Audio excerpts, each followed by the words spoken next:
Okay,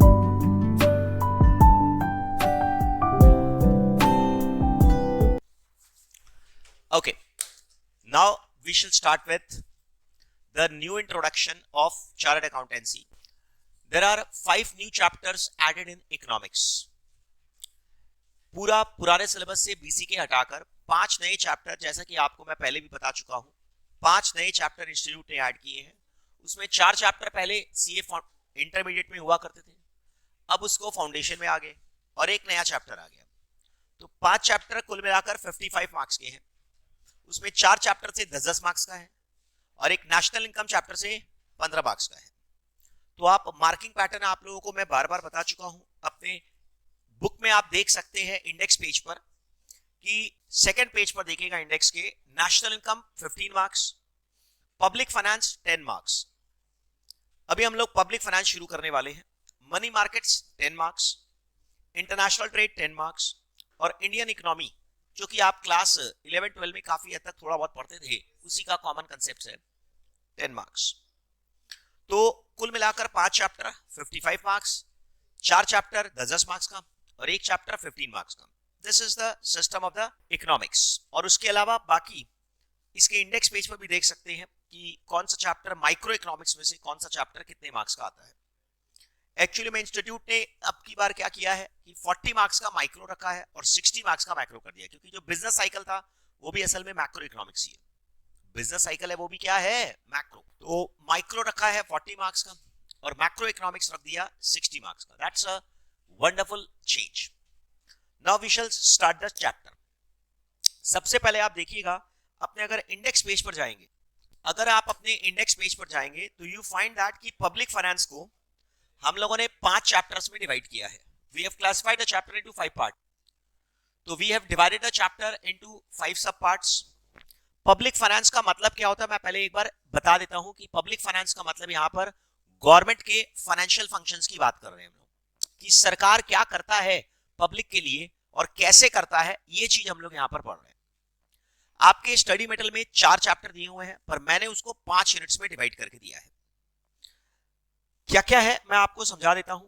basic introduction आपको मैं बता देता हूं कि पब्लिक फाइनेंस में 5 चैप्टर्स है।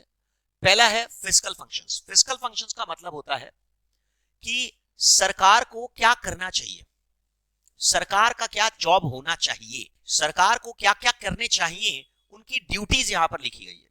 Duties of a government, may be central government, may be state government, may be mixture of central government and state government.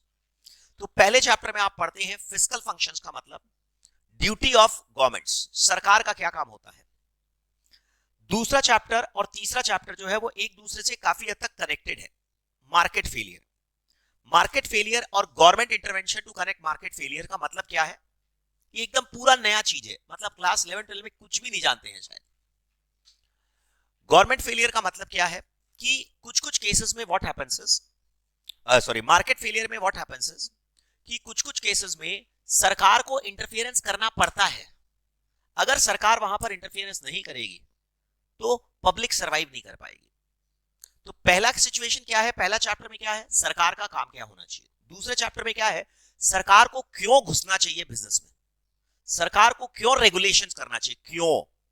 पहला क्या है, क्या करना चाहिए, दूसरा क्या है, क्यों करना चाहिए, और तीसरा है जब सरकार इंटरफियर, मतलब मार्केट मैकेनिज्म ऐसा होता है। मार्केट मैकेनिज्म मतलब प्राइस और डिमांड, डिमांड और सप्लाई मैकेनिज्म कुछ ऐसा होता है कि जो कि पब्लिक को सारी की सारी गुड्स एंड सर्विसेज नहीं दे पाता।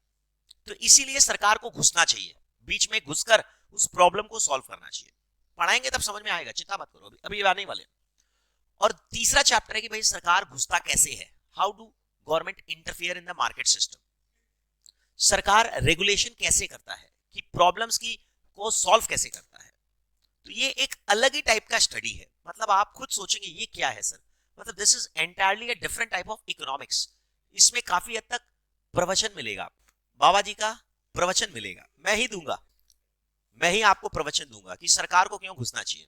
और after reading this particular chapter you will start respecting Bharat सरकार एंड इवन हमारी स्टेट गवर्नमेंट को भी रेस्पेक्ट करना शायद चालू कर देंगे, शायद, पता नहीं, मैं बोल नहीं सकता।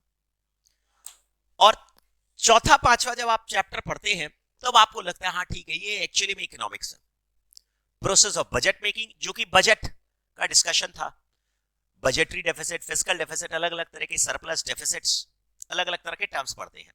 और लास्ट फिस्कल पॉलिसी, ये भी आप समझते हैं, फिस्कल पॉलिसी का मतलब हम लोगों ने बताया था तीन चीजें होती है। तीन चीजें आप लोगों को बिजनेस साइकिल्स के अंदर मैं बताता हूं। तीन चीजें फिस्कल पॉलिसी में, तीन चीजें होती है। क्या क्या? पब्लिक एक्सपेंडिचर, पब्लिक डेट और टैक्स रेट्स। फिर से बोलो क्या क्या? पब्लिक एक्सपेंडिचर, पब्लिक डेट और टैक्स रेट्स। तो ये होती है फिस्कल पॉलिसी। तो दिमाग पर स्ट्रेस दिए बिना हम लोग शुरू करते हैं। पब्लिक फाइनेंस एक चैप्टर है, उसके 5 सब यूनिट्स हैं। तुम्हारे स्टडी मेटेरियल में ये 2 यूनिट्स एक साथ में दे दिए हैं, पर मैंने इसको जानबूझकर तोड़ कर दिया है ताकि आपको समझ में आए। एमसीक्यू इसी के बाद दिए हुए हैं, इसके बाद कोई मल्टीपल चॉइस क्वेश्चंस दिए हुए नहीं है। समझ गए? अरे बोलो ना। I have divided the topic into 2 parts so that clarity of thoughts हो। तो मतलब जब मैं पढ़ाऊंगा तो ये दोनों साथ में पढ़ाऊंगा। कभी एक इसमें जंप मारूंगा, फिर दूसरा में जंप मारूंगा, फिर इसमें मारूंगा, फिर इसमें जंप मारूंगा। तो चलिए, तो हम लोग शुरू करते हैं। पहले आप लिख लीजिए, इंडेक्स पेज पे जाकर फटाफट से लिख लीजिए। पब्लिक फाइनेंस में पहला यूनिट क्या है? फिस्कल फंक्शंस, मतलब गवर्नमेंट्स को का क्या काम होना चाहिए, गवर्नमेंट को क्या करना चाहिए। दूसरा चैप्टर है गवर्नमेंट को क्या क्या करना चाहिए। दूसरा और तीसरा में क्या? दूसरा क्या है? मार्केट फेलियर का मतलब हो गया कई बार मार्केट मैकेनिज्म फेल हो जाता है, इसीलिए गवर्नमेंट को लिखो, कई बार मार्केट मैकेनिज्म फेल हो जाता है, कई बार मार्केट मैकेनिज्म फेल हो जाता है, कई बार क्या, हर बार मार्केट मैकेनिज्म फेल हो जाता है, तो गवर्नमेंट को मार्केट में इंटरफेयर करना पड़ता है, गवर्नमेंट को मार्केट में इंटरफेयर करना पड़ता है। ये दोनों यूनिट के लिए एक साथ में है, गवर्नमेंट को मार्केट में इंटरफेयर करना पड़ता है। और वो तीसरा यूनिट क्या है? कैसे इंटरफेयर करता है, कैसे इंटरफेयर करता है। तीसरा यूनिट क्या है? कैसे इंटरफेयर करता है। तुमको बता दूं मैं, सेकंड और थर्ड यूनिट सेम है, हाँ, पर मैंने क्लासिफाई करके दिया है ताकि आपको समझने में आसानी हो। नहीं तो तुमको लगेगा, सुनो ना, इन दोनों चैप्टर का हेडिंग सेम लगेगा तुमको, ये क्या है। एक ही चैप्टर में अगर एक ही हेडिंग 2 बार आता तो तुम बोलते ये क्या है। इसीलिए मैंने 2 अलग अलग चैप्टर कर दिया। मतलब सेकंड यूनिट में जो हेडिंग आएगा वही हेडिंग इसमें भी आएगा, तो तुम बोलोगे समझ में नहीं आ रहा सर, 2 बार एक ही चीज को क्यों दे दिए। तो तुमको क्लैरिटी के लिए अलग अलग चैप्टर तोड़ के दिया। प्रोसेस ऑफ बजट मेकिंग, ये कॉमन सेंस है कि सरकार अपना बजट कैसे बनाती है। लिख लो, अरे फरवरी के महीने में बजट आता है ना, भारत सरकार का, राज्य सरकार का भी फरवरी का महीना में देख रहे हो ना तुम। हर सेंट्रल गवर्नमेंट, स्टेट गवर्नमेंट अलग अलग बजट पास कर रही है।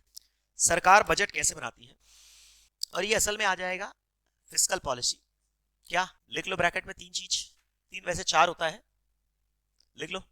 Public expenditure, public debt, public expenditure, public debt, public expenditure, public debt, और तीसरा टैक्स रेट, और चौथा भी लिख लो बजट, चौथा भी लिख लो बजट। चलिए, ओके,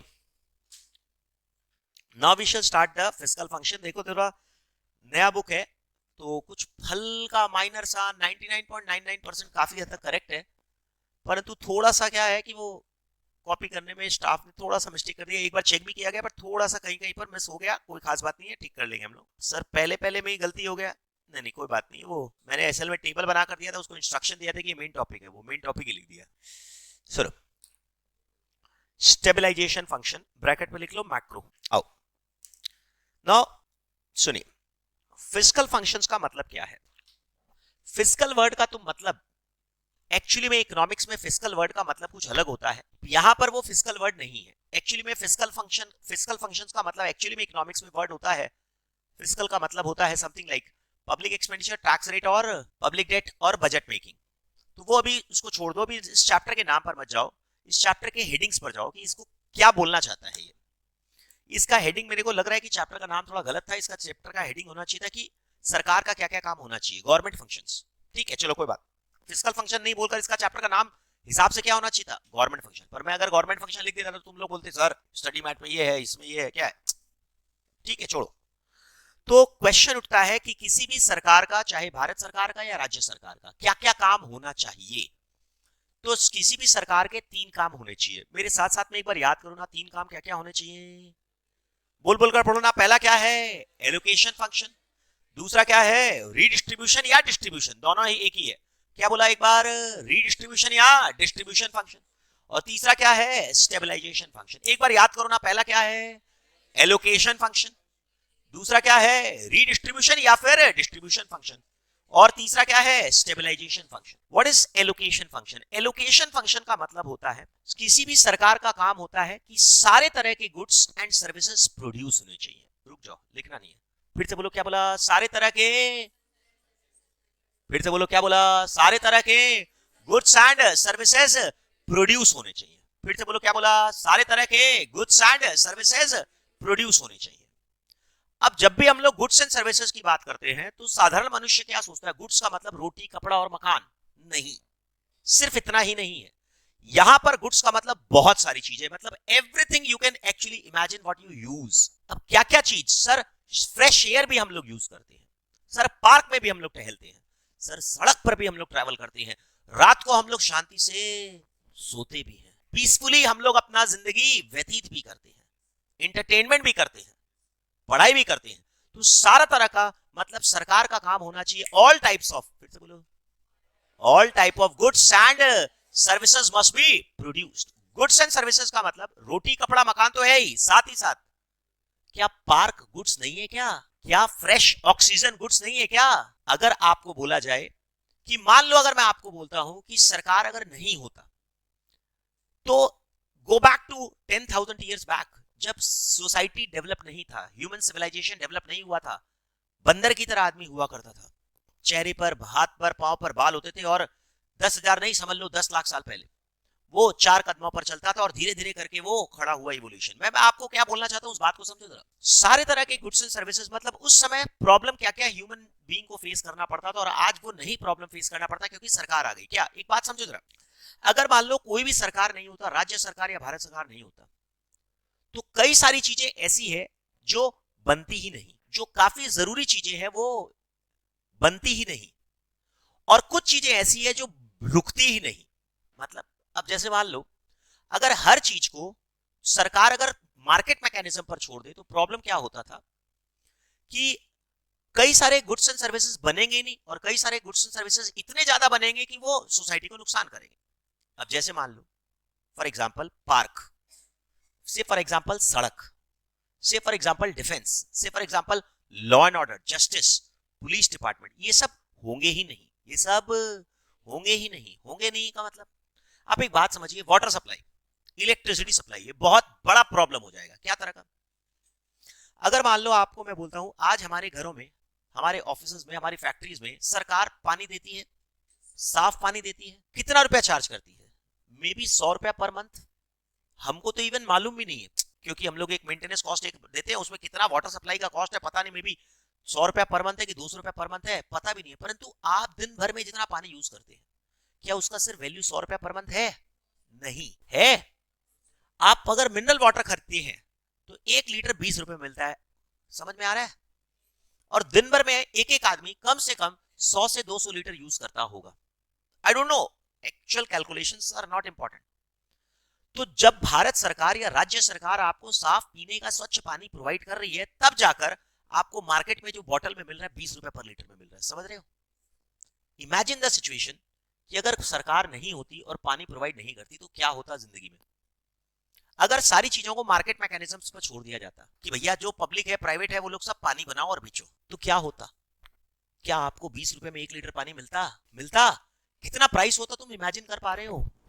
नहीं कर पा रहे हैं, मैं भी नहीं कर पा रहा हूं, कोई नहीं कर पाएगा। समझ रहे हो सर? हम लोग तब साफ पानी नहीं, साफ पानी हम लोग खाली पीने का पानी खरीदते और फिर बाकी पानी नदी के पास चले जाते। ठीक है, नदी से लेकर आते, हमारे शहर में नदी है तो बगल से हुगली नदी से लेकर आ जाते, गंगा नदी से लेकर आ जाते। बट इमेजिन द सिचुएशन, अगर 100 किलोमीटर दूर नदी है तो। और दूसरी बात, अगर हमारे शहर में भी नदी से हम लोग पानी लेकर आते तो नदी पर हर कोई आदमी पानी लेकर आता, आप आता क्या? एक गरीब है या जो कमजोर आदमी है वो पानी लेकर आ पाता? वहां पर लाइन लग जाती। जो ताकतवर होता बोला हम ही पानी लेकर जाएंगे, तुम लोग कोई पानी नहीं लेकर जाएगा, पानी ले रहा है तो मेरे से खरीदो। समझ रहे हो? दंगा मच जाता कि नहीं? तो ये काम है सरकार का, सबसे पहला काम है all type of goods and services must be produced. फिर से बोलो, all type of goods and services must be produced. Goods and services का मतलब रोटी, कपड़ा, मकान तो होता ही है, साथ में वाटर भी तो होता है। इमेजिन द सिचुएशन, अगर सरकार नहीं घुसती, अगर लॉ एंड ऑर्डर नहीं होता, पुलिस डिपार्टमेंट नहीं होता, डिफेंस नहीं होता, आर्मी नहीं होता, नेवी नहीं होता और एयरफोर्स नहीं होता, तो क्या होता? Imagine the situation. कोई भी आदमी को अगर ये बोला जाए कि आज के दिन पुलिस डिपार्टमेंट नहीं होता तो सोचो, इमेजिन करो क्या सिचुएशन होता। आज के दिन कोई सिक्योरिटी एजेंसी को तुम अगर हायर करोगे तो वो एक आदमी दिन में 8 घंटा ड्यूटी देने के लिए 10,000 रुपया लेगा। 3 टाइम ड्यूटी 24 घंटा ड्यूटी देने के लिए वो 30,000 रुपया लेगा। और वो तो एक ऐसा सिचुएशन है जब पुलिस डिपार्टमेंट है, तुम शांति से सड़क पर चल सकते हो, तुम्हारा कोई सर नहीं फोड़ दे, तुमको कोई मार नहीं दे। आप समझ पा रहे हैं? अगर मान लो पुलिस डिपार्टमेंट नहीं होता तो क्या होता है? इमेजिन करो सिचुएशन। सर पुलिस कोई काम नहीं करती है, ठीक है, पर उसका होना, प्रेजेंट होना ही तो एक काम है। हमको हो सकता है आपको पुलिस से बहुत सारी शिकायतें, सर आप पॉलिटिक्स में चले गए क्या? नहीं यार, चैप्टर बोल रहे हैं, हम पॉलिटिक्स में नहीं गए, पर हमको बात करना है इकोनॉमिक्स के हिसाब से। तो एलोकेशन फंक्शन का मतलब, अगर पुलिस डिपार्टमेंट नहीं होता तो आपको हायर करना पड़ता, सिक्योरिटी एजेंसी को हायर करना पड़ता, दिन में 30,000 रुपया। और वो तो तब जब पुलिस डिपार्टमेंट है।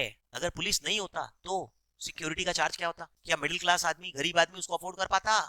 उसको तो जान से मारकर, इवोल्यूशन का सिस्टम है, बड़ी मछली छोटी मछली को खत्म कर देती है, सर्वाइवल ऑफ द फिटेस्ट, कमजोर आदमी तो रहता ही नहीं। तो सबसे पहला काम है सरकार का एलोकेशन फंक्शन। क्या फंक्शन है एलोकेशन फंक्शन का? मतलब क्या है? ऑल, बोलो बोलो, सेंटेंस को पूरा करो। All type of goods and services must B produce, बनने चाहिए, मतलब पब्लिक को डिफेंस मिलना चाहिए।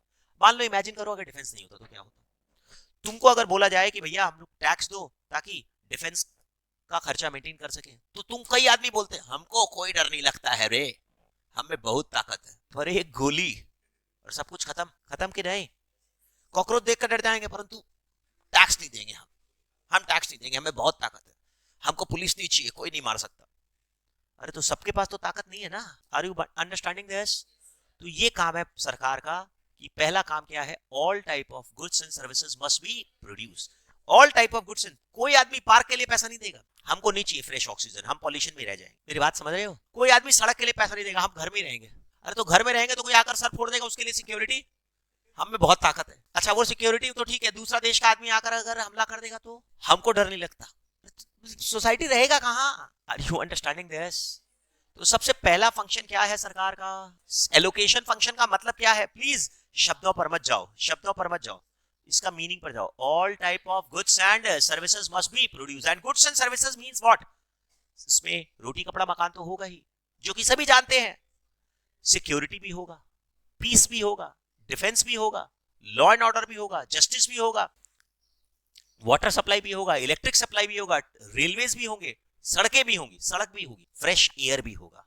ये हो गया गुड्स एंड सर्विसेज, समझ रहे हो? रोटी कपड़ा मकान के अलावा मैंने 10 तो गिना दिया आपको। तो ये काम है एलोकेशन फंक्शन किसी भी सरकार का। क्या पहला काम है? सारे तरह के, जो मैंने बताया वो सारे तरह के गुड्स एंड सर्विसेज बनने चाहिए। दूसरा काम है रीडिस्ट्रीब्यूशन। एक बार फिर से नाम बताओ ना मेरे को, 3 काम क्या है, फटाफट बताओ ना।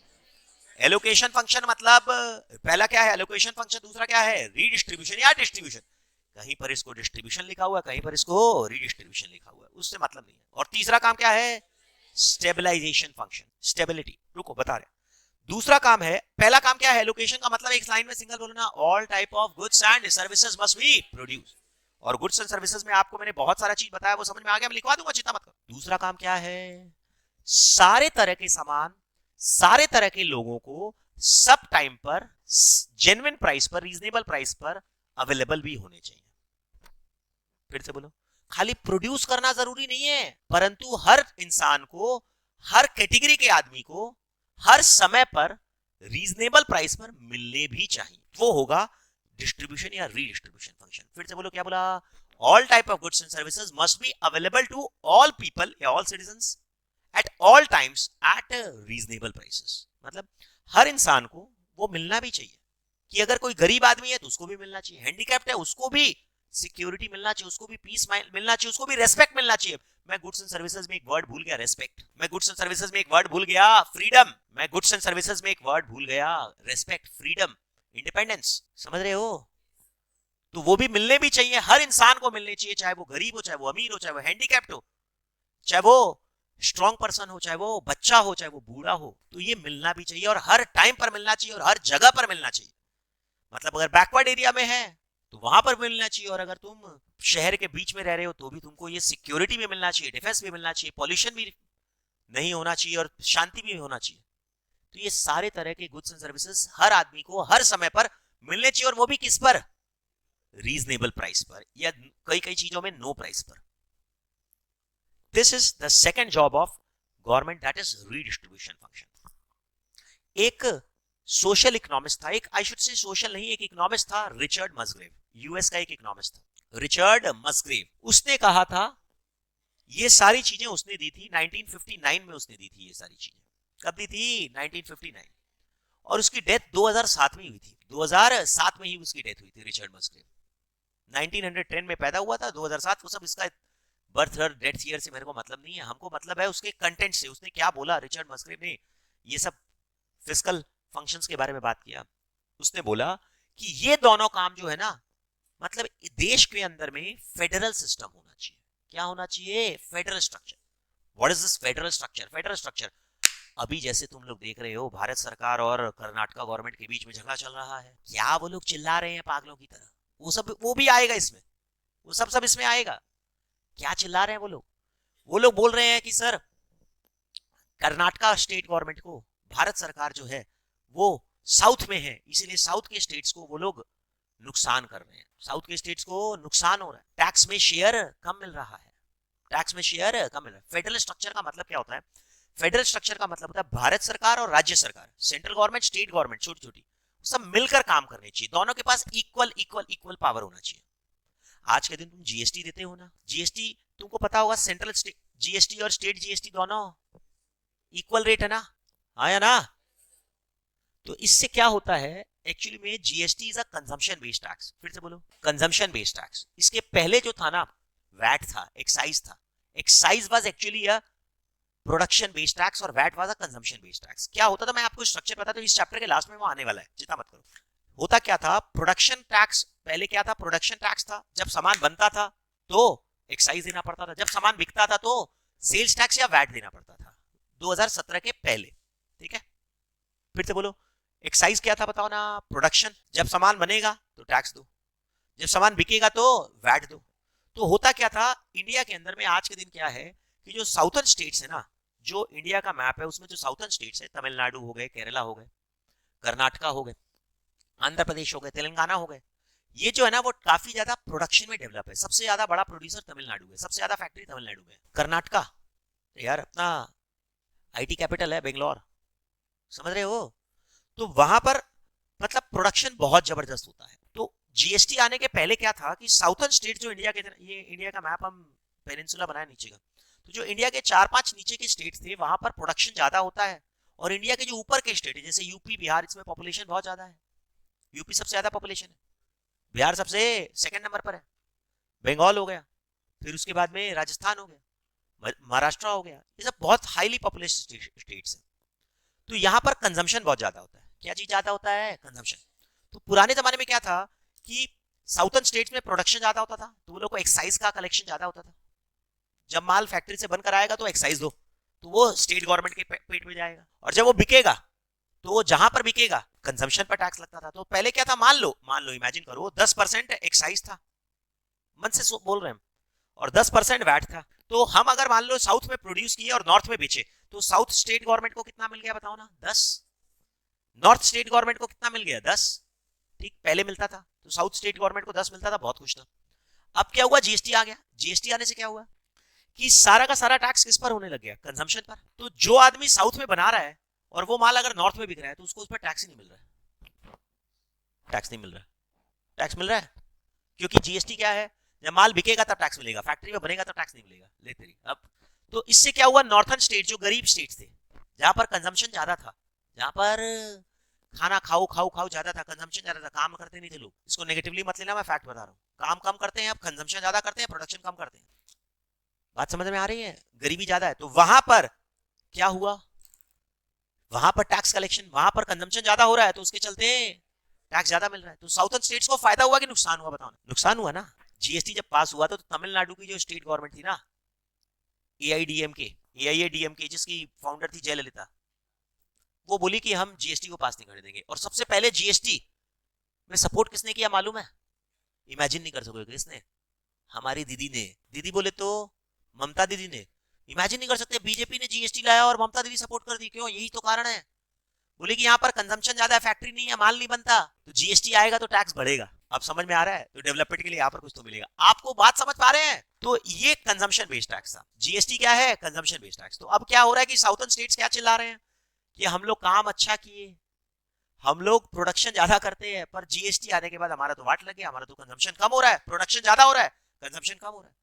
और नॉर्थन स्टेट्स में कंजम्पशन पहले ज्यादा था और कंजम्पशन हो रहा है क्योंकि वो लोग और पैसा मिल रहा है। तो ये तो डिवाइड हो गया ना, नॉर्थ साउथ डिवाइड हो गया ना। तो उससे फायदा क्या हुआ? देश को फायदा क्या हुआ कि जो अनडेवलप्ड स्टेट थे वहां पर पैसा ज्यादा आ रहा है, जो ऑलरेडी डेवलप थे वो उससे कंपैरेटिवली कम हो रहा है, तो वो लोग शिकायत कर रहे हैं। पॉलिटिक्स आपको समझ में आ रहा है मैंने क्या कहा? तो मेरे को बताइए समझ में आ रहा है कि नहीं? तो रिचर्ड मसग्रेव ने बोला भैया कोई भी सरकार का काम होना चाहिए, फेडरल गवर्नमेंट, फेडरल स्ट्रक्चर का मतलब होता है दोनों को मिलकर काम करना चाहिए। इसलिए जब मोदी जी ने फेडरल स्ट्रक्चर मतलब जब जीएसटी आया तो बोला कि दोनों को, भारत सरकार और राज्य सरकार दोनों को आधा आधा मिलेगा। पहले क्या था? एक्साइज मिलता था और वैट मिलता था। तो उसमें पहले स्टेट्स का शेयर होता था 40% और सेंट्रल गवर्नमेंट का शेयर होता था 60%। और अब क्या कर दिया? आधा आधा। क्या कर दिया? आधा आधा। नहीं समझ रहे हो? तो इससे क्या हुआ? स्टेट्स को ज्यादा पैसा मिलने लग गया ना, पर एक्चुअली में कौन से वाले स्टेट्स को? नॉर्थन स्टेट्स को। कौन से वाले स्टेट्स को कम मिलने लग गया? साउथर्न स्टेट्स को।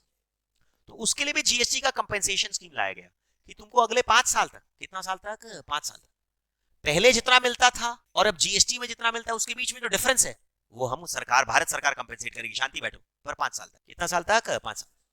जीएसटी का कंपेंसेशन देंगे तुमको। क्या देंगे? जीएसटी का कंपेंसेशन। नहीं समझ में आया?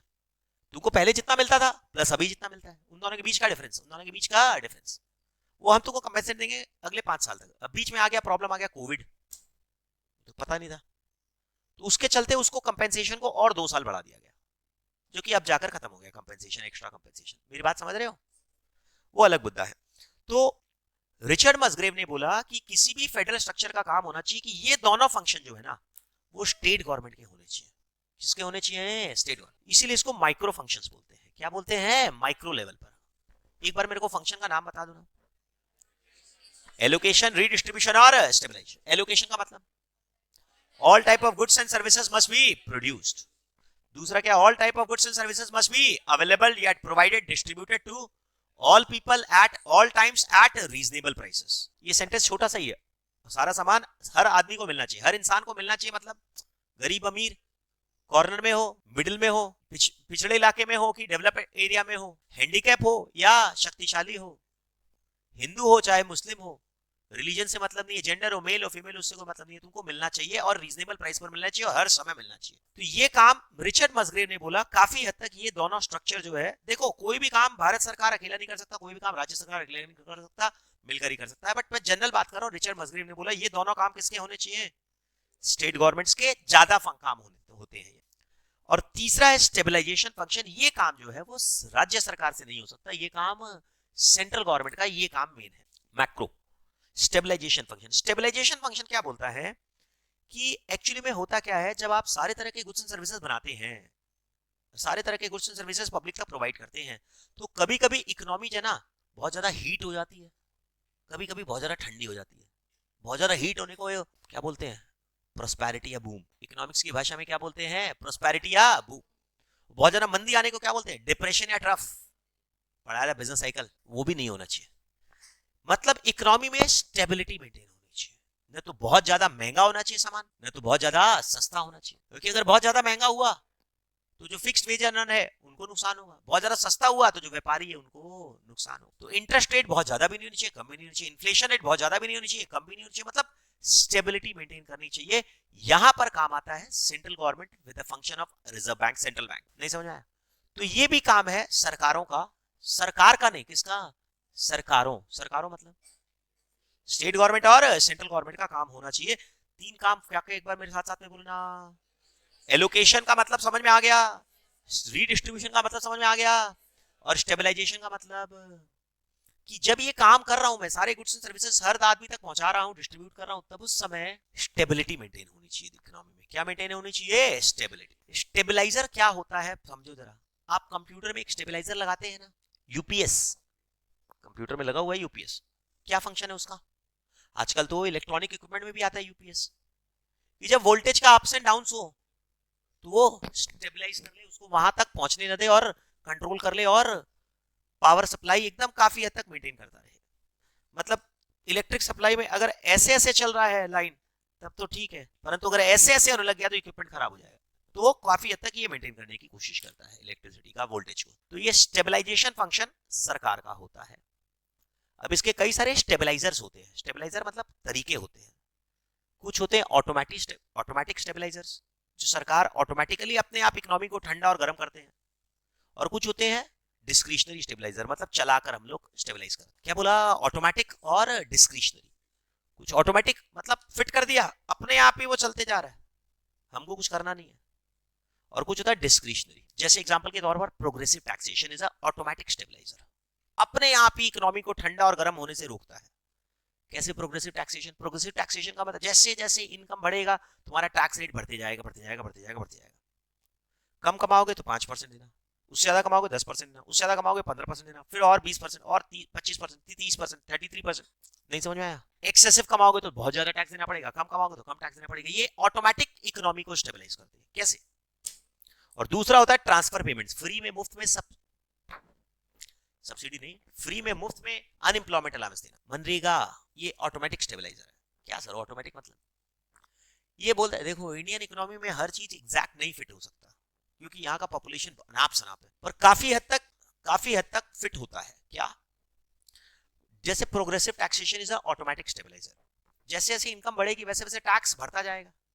तो होता क्या है, जब अगर मान लो इकोनॉमी में भयंकर बूम आ गया, अमीर बहुत भयंकर कमाने लग गया, तो वो जब ज्यादा कमाने लग गया तो सरकार के पास ऑटोमेटिकली टैक्स आने लग गया। तो उसकी क्या हुआ, उसके पास से पैसा जाकर सरकार के पास चला गया। अगर तुम्हारी इनकम बढ़ रही है तो तुम ज्यादा बढ़ते बढ़ते में ज्यादा टैक्स देना चालू कर दिए, तो तुम्हारे पास से पैसा कम हो गया ना, तुम्हारा डिस्पोजेबल इनकम कम हो गया। अगर तुम्हारे पास पैसा कम हो गया तो तुम कंजम्पशन कम करोगे, कंजम्पशन कम करोगे तो अपने आप इकोनॉमी ठंडा हो जाएगा कि नहीं? डिमांड कम हो जाएगी तो प्राइस कम हो जाएंगे ना? नहीं आया समझ में? ऑटोमेटिक कुछ करना पड़ा? नहीं करना पड़ा। अमीर पर जैसे जैसे टैक्स बढ़ाते गए प्रोग्रेसिव टैक्सेशन, तो क्या हुआ, स्टेबलाइज हो गया ना इकोनॉमी। अगर इकोनॉमी में भयंकर मंदी आई तो ट्रांसफर पेमेंट ऑटोमेटिकली काम कर रहा है। ट्रांसफर पेमेंट मतलब मनरेगा, फ्री में अनएम्प्लॉयमेंट अलाउंस, जो आदमी बेरोजगार है हम उसको पैसा देंगे मुफ्त में। तो उससे क्या होगा, अगर बाजार में मंदी ज्यादा आएगी तो क्या होगा, व्हाट हैपेंस, ज्यादा लोग बेरोजगार होंगे तो सरकार उनको ज्यादा फ्री में पैसा बांटेगी। तो अगर ज्यादा फ्री में पैसा बांटेगी तो कंजम्पशन बढ़ जाएगा उनका, और कंजम्पशन बढ़ जाएगा तो मंदी वापस से रिकवर हो जाएगी। नहीं समझ में आया? ऑटोमेटिक, कुछ नहीं करना पड़ा। अगर इकोनॉमी में बूम आया तो व्हाट हैपेंस, लोगों को एम्प्लॉयमेंट मिलना चालू हो जाएगा, तो सरकार का ट्रांसफर पेमेंट कम हो जाएगा।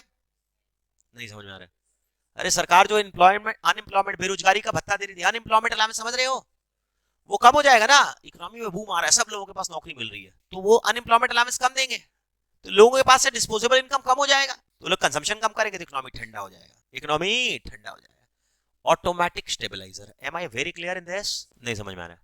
अब जैसे मान लो प्रेशर कुकर के अंदर में क्या होता है, समझो जरा कंसेप्ट को समझो। प्रेशर कुकर में अंदर में सब कुछ बंद रहता है, तो जब गर्म होता है खाना, बूम करके वो जो सीटी है ना भारी रहती है, तुमको पता है ना, वो भारी रहती है ना। क्यों भारी रहती है? क्योंकि जब तक उसको कंट्रोल कर सकते हैं कंट्रोल के, जब थोड़ा सा एक्सेसिव हो गया प्रेशर अंदर में तो वो निकाल कर ठंडा कर देता है, प्रेशर को रिलीज कर देता है। That is something like automatic stabiliser. Economy को बहुत ज्यादा हीट नहीं होने देता, तो फट जाएगा कुकर। सीटी समझ रहे ना, उसका विसल, अरे ऊपर में नाचता ना, सी सी सी सीटी मारता है, सीटी बजाए। नहीं समझ में आ रहा है?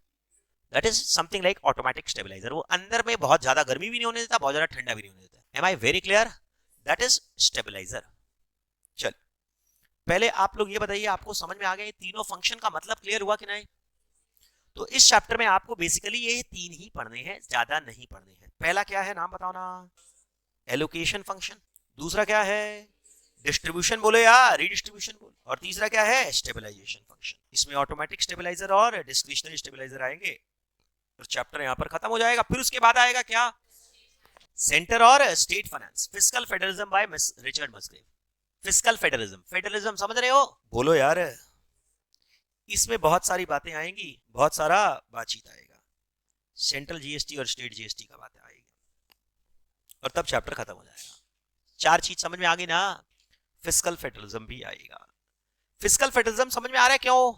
अच्छा, उसने रिचर्ड मस्ग्रेव ने क्या बोला, ये दोनों फंक्शन किसके होने चाहिए बताओ ना? स्टेट गवर्नमेंट, और ये भाई साहब सेंट्रल गवर्नमेंट, तभी मेंटेन होगा। ज्यादा काम होने चाहिए। ऐसा नहीं है कि एलोकेशन मतलब सेंट्रल गवर्नमेंट काम ही नहीं करेगा, करेगा, पर ज्यादा काम किसका होगा? State government. ज्यादा काम स्टेट गवर्नमेंट, और इसमें सबसे ज्यादा काम सेंट्रल गवर्नमेंट। स्टेट गवर्नमेंट इसमें काफी हद तक कुछ कर नहीं पाएगी खास। हाँ, ट्रांसफर पेमेंट कर पाएगी, अरे मुफ्त में लोगों को मनरेगा अलाउंस दे पाएगी, समझ रहे हो ना। चलिए, तो that is the meaning of this. थोड़ा जल्दी भड़बड़ा के अपना कॉपी में लिख लो फटाफट से, थोड़ा जल्दी। Allocation, all type of goods must be produced, all type of goods and services must be produced, all type of goods and services must be produced। For example मैं अपनी भाषा में लिखवा रहा हूँ, ठीक है, एमसीक्यू पेपर है तो टेंशन ही नहीं है। फॉर एग्जाम्पल मेरे को रोटी कपड़ा मकान तो मिलना चाहिए प्लस, रोटी कपड़ा मकान तो मिलना चाहिए प्लस, अब लाइन से अलग अलग लाइन में लिखते जाओ, क्या क्या चीज बोलो, वाटर, फ्रेश एयर, इलेक्ट्रिसिटी, अलग अलग लाइन में लिखोगे नहीं क्या तो समझ में आएगा कि एग्जैक्टली क्या बोल रहे हैं sir. Water, fresh air, electricity, security, security का मतलब लिख लो इंटरनल एंड मतलब police and defence, police and defence, law and order, next line law and order मतलब पीस, पीस ऑफ माइंड। अरे घर में ताला मारकर चले जा रहे हो और विदेश घूमने चले गए, अंदर में करोड़ों रुपए का सामान छोड़कर चले गए, मन में एक शांति है ना। ताला तोड़ने में कितना टाइम लगता है रे, चाबी खो गया, ताला तोड़ना पड़ता है, क्या कर दे, हथौड़ी मारा धूम खत्म। ताला का क्या वैल्यू है, ताला तभी तक इज्जत है ना जब कोतवाल है शहर में, पुलिस है शहर में, अगर पुलिस नहीं तो ताला क्या है रे, कितना टाइम लगेगा ताला तोड़ने में, एक पत्थर से मार के ताला तोड़ के खत्म हो जाएगा सब कुछ। पर ये कौन प्रोटेक्ट कर रहा है, सरकार, समझ पा रहे हो ना। ताला का कुछ नहीं है, ताला मेन कौन सिक्योर करके रखा है, पुलिस। राम राज्य में ताला भी नहीं लगता था, वो अलग टाइप अलग चीज है। चलिए अब सही में बाबा जी की तरह बात करने लग गए। क्या लिखा फिर से बोलो, डिफेंस, क्या लिखा, water, electricity, fresh air, security, फिर लॉ एंड ऑर्डर के ब्रैकेट में लिख लिए peace, peace of mind. Peace of mind समझ में आ गया ना, ताला नहीं तोड़ेगा, गोली नहीं मारेगा, पीटेगा नहीं, लिख लो ताला नहीं तोड़ेगा, गोली नहीं मारेगा, सर नहीं फोड़ेगा, लिख लो बगल में, समझ में आएगा। सिक्योरिटी का मतलब, पीस का मतलब ये भी तो हुआ, ताला नहीं तोड़ेगा कोई, गोली नहीं मारेगा, सर नहीं फोड़ेगा, गाली नहीं देगा, प्लीज समझ गए ना। और क्या बोला मैंने, फ्रीडम, एक ही हो गया। रेस्पेक्ट, पुअर को, हैंडीकैप को, एससी एसटी ओबीसी को, पुअर को, हैंडीकैप को, बीमार को, एससी एसटी ओबीसी को, क्लीनर को। चलिए, और रेस्पेक्ट हो गया, और भी कई सारी चीज बताया था ना मैंने, मिलता जुलता सा, जस्टिस, जस्टिस, समझ गए ना। और अगर कुछ याद आएगा तो लिख देंगे, कोई खास बात नहीं है, समझ में आ रहा है ना। नेक्स्ट दूसरा, रीडिस्ट्रीब्यूशन, थोड़ा जल्दी। रीडिस्ट्रीब्यूशन में क्या लिखोगे बोलो ना, all type of goods and services, ये जो ऊपर गुड्स एंड सर्विसेज लिखो, ये सारा गुड्स एंड सर्विसेज लिखो, ये ऊपर वाला सारा गुड्स एंड सर्विसेज, ऊपर वाला सारा goods and services should be available to, ऐसा लिखो, should be available to all people, next line at all times और एट रीजनेबल प्राइस, रीजनेबल या नो प्राइस, व्हाटएवर, कोई कोई चीज नो प्राइस में भी मिलना चाहिए। All people at all times at reasonable price. All people का मतलब क्या, गरीब अमीर, शहर में रहने वाला, अर्बन रूरल, समझ रहे हो, male female, transgender, handicap, healthy, लिख लो, urban rural, rich poor, male female transgender, male female transgender, handicap, healthy, सबको। जनरल कैटेगरी, रिजर्व कैटेगरी, हो गया। इसमें और लिख सकते हो एट ऑल प्लेसेस। अरे ऑल पीपल का मतलब क्या, अमीर गरीब, अर्बन रूरल, और मेल फीमेल ट्रांसजेंडर, और handicap, healthy, general category, reserve category, खत्म ना, हो गया यार, अब जान ले लो इसकी। एट ऑल टाइम्स, इसका क्या लिखवाएंगे हम, इसमें क्या लिखवाएंगे हम, सब समय। एट रीजनेबल प्राइस, ठीक है। Eight all places, all places का मतलब अर्बन रूरल हो गया, लिख लो अर्बन रूरल, सब मिलता जुलता, मैसेज को समझो। चलिए खत्म। और तीसरा स्टेबलाइजेशन, ये प्रिंटिंग मिस्टेक ठीक कर लेना, हाँ, स्टेबलाइजेशन फंक्शन मैंने चार्ट बनाया था, फिर लिखा था कि ये मेन टॉपिक है, तो वो स्टाफ ने क्या किया, वो मेन टॉपिक को लिख दिया, इसको समझ नहीं आया, लिखा स्टेबलाइजेशन फंक्शन का मतलब लिख लो, क्या लिखा कि जब ये ऊपर वाला गुड्स एंड सर्विसेज सारे लोगों को प्रोवाइड करते हैं, जब ऊपर वाला गुड्स एंड सर्विसेज सारे लोगों को देते हैं, तो कई बार इकोनॉमी ओवरहीट हो जाता है या ओवर कूल हो जाता है। कई बार इकोनॉमी ओवरहीट, ब्रैकेट में लिख लो बूम, या ओवर कूल, डिप्रेशन हो जाता है, हो जाता है, ठीक है। तो लिखो, तो गवर्नमेंट का काम है कि इकोनॉमी ऐसा ना हो, गवर्नमेंट का काम ऐसा ना हो और स्टेबिलिटी मेंटेन हो। गवर्नमेंट का काम है कि ऐसा ना हो और स्टेबिलिटी मेंटेन। फिर लिखो रिचर्ड, एज पर रिचर्ड, लिखो fiscal federalism. Fiscal federalism spelling बोले क्या फेडरलिज्म का? Federal ISM, fiscal federalism spelling बोले, फिस्कल लिख लो, फिर फेडरल लिख लो, ISM, fiscal federalism by Richard Musgrave. लिख लो, बोला as per Richard Musgrave, as per Richard Musgrave. Musgrave का स्पेलिंग बोलना है क्या? मस और कब्र, grave, grave. As per Richard Musgrave पहला दो फंक्शन एलोकेशन और रीडिस्ट्रीब्यूशन,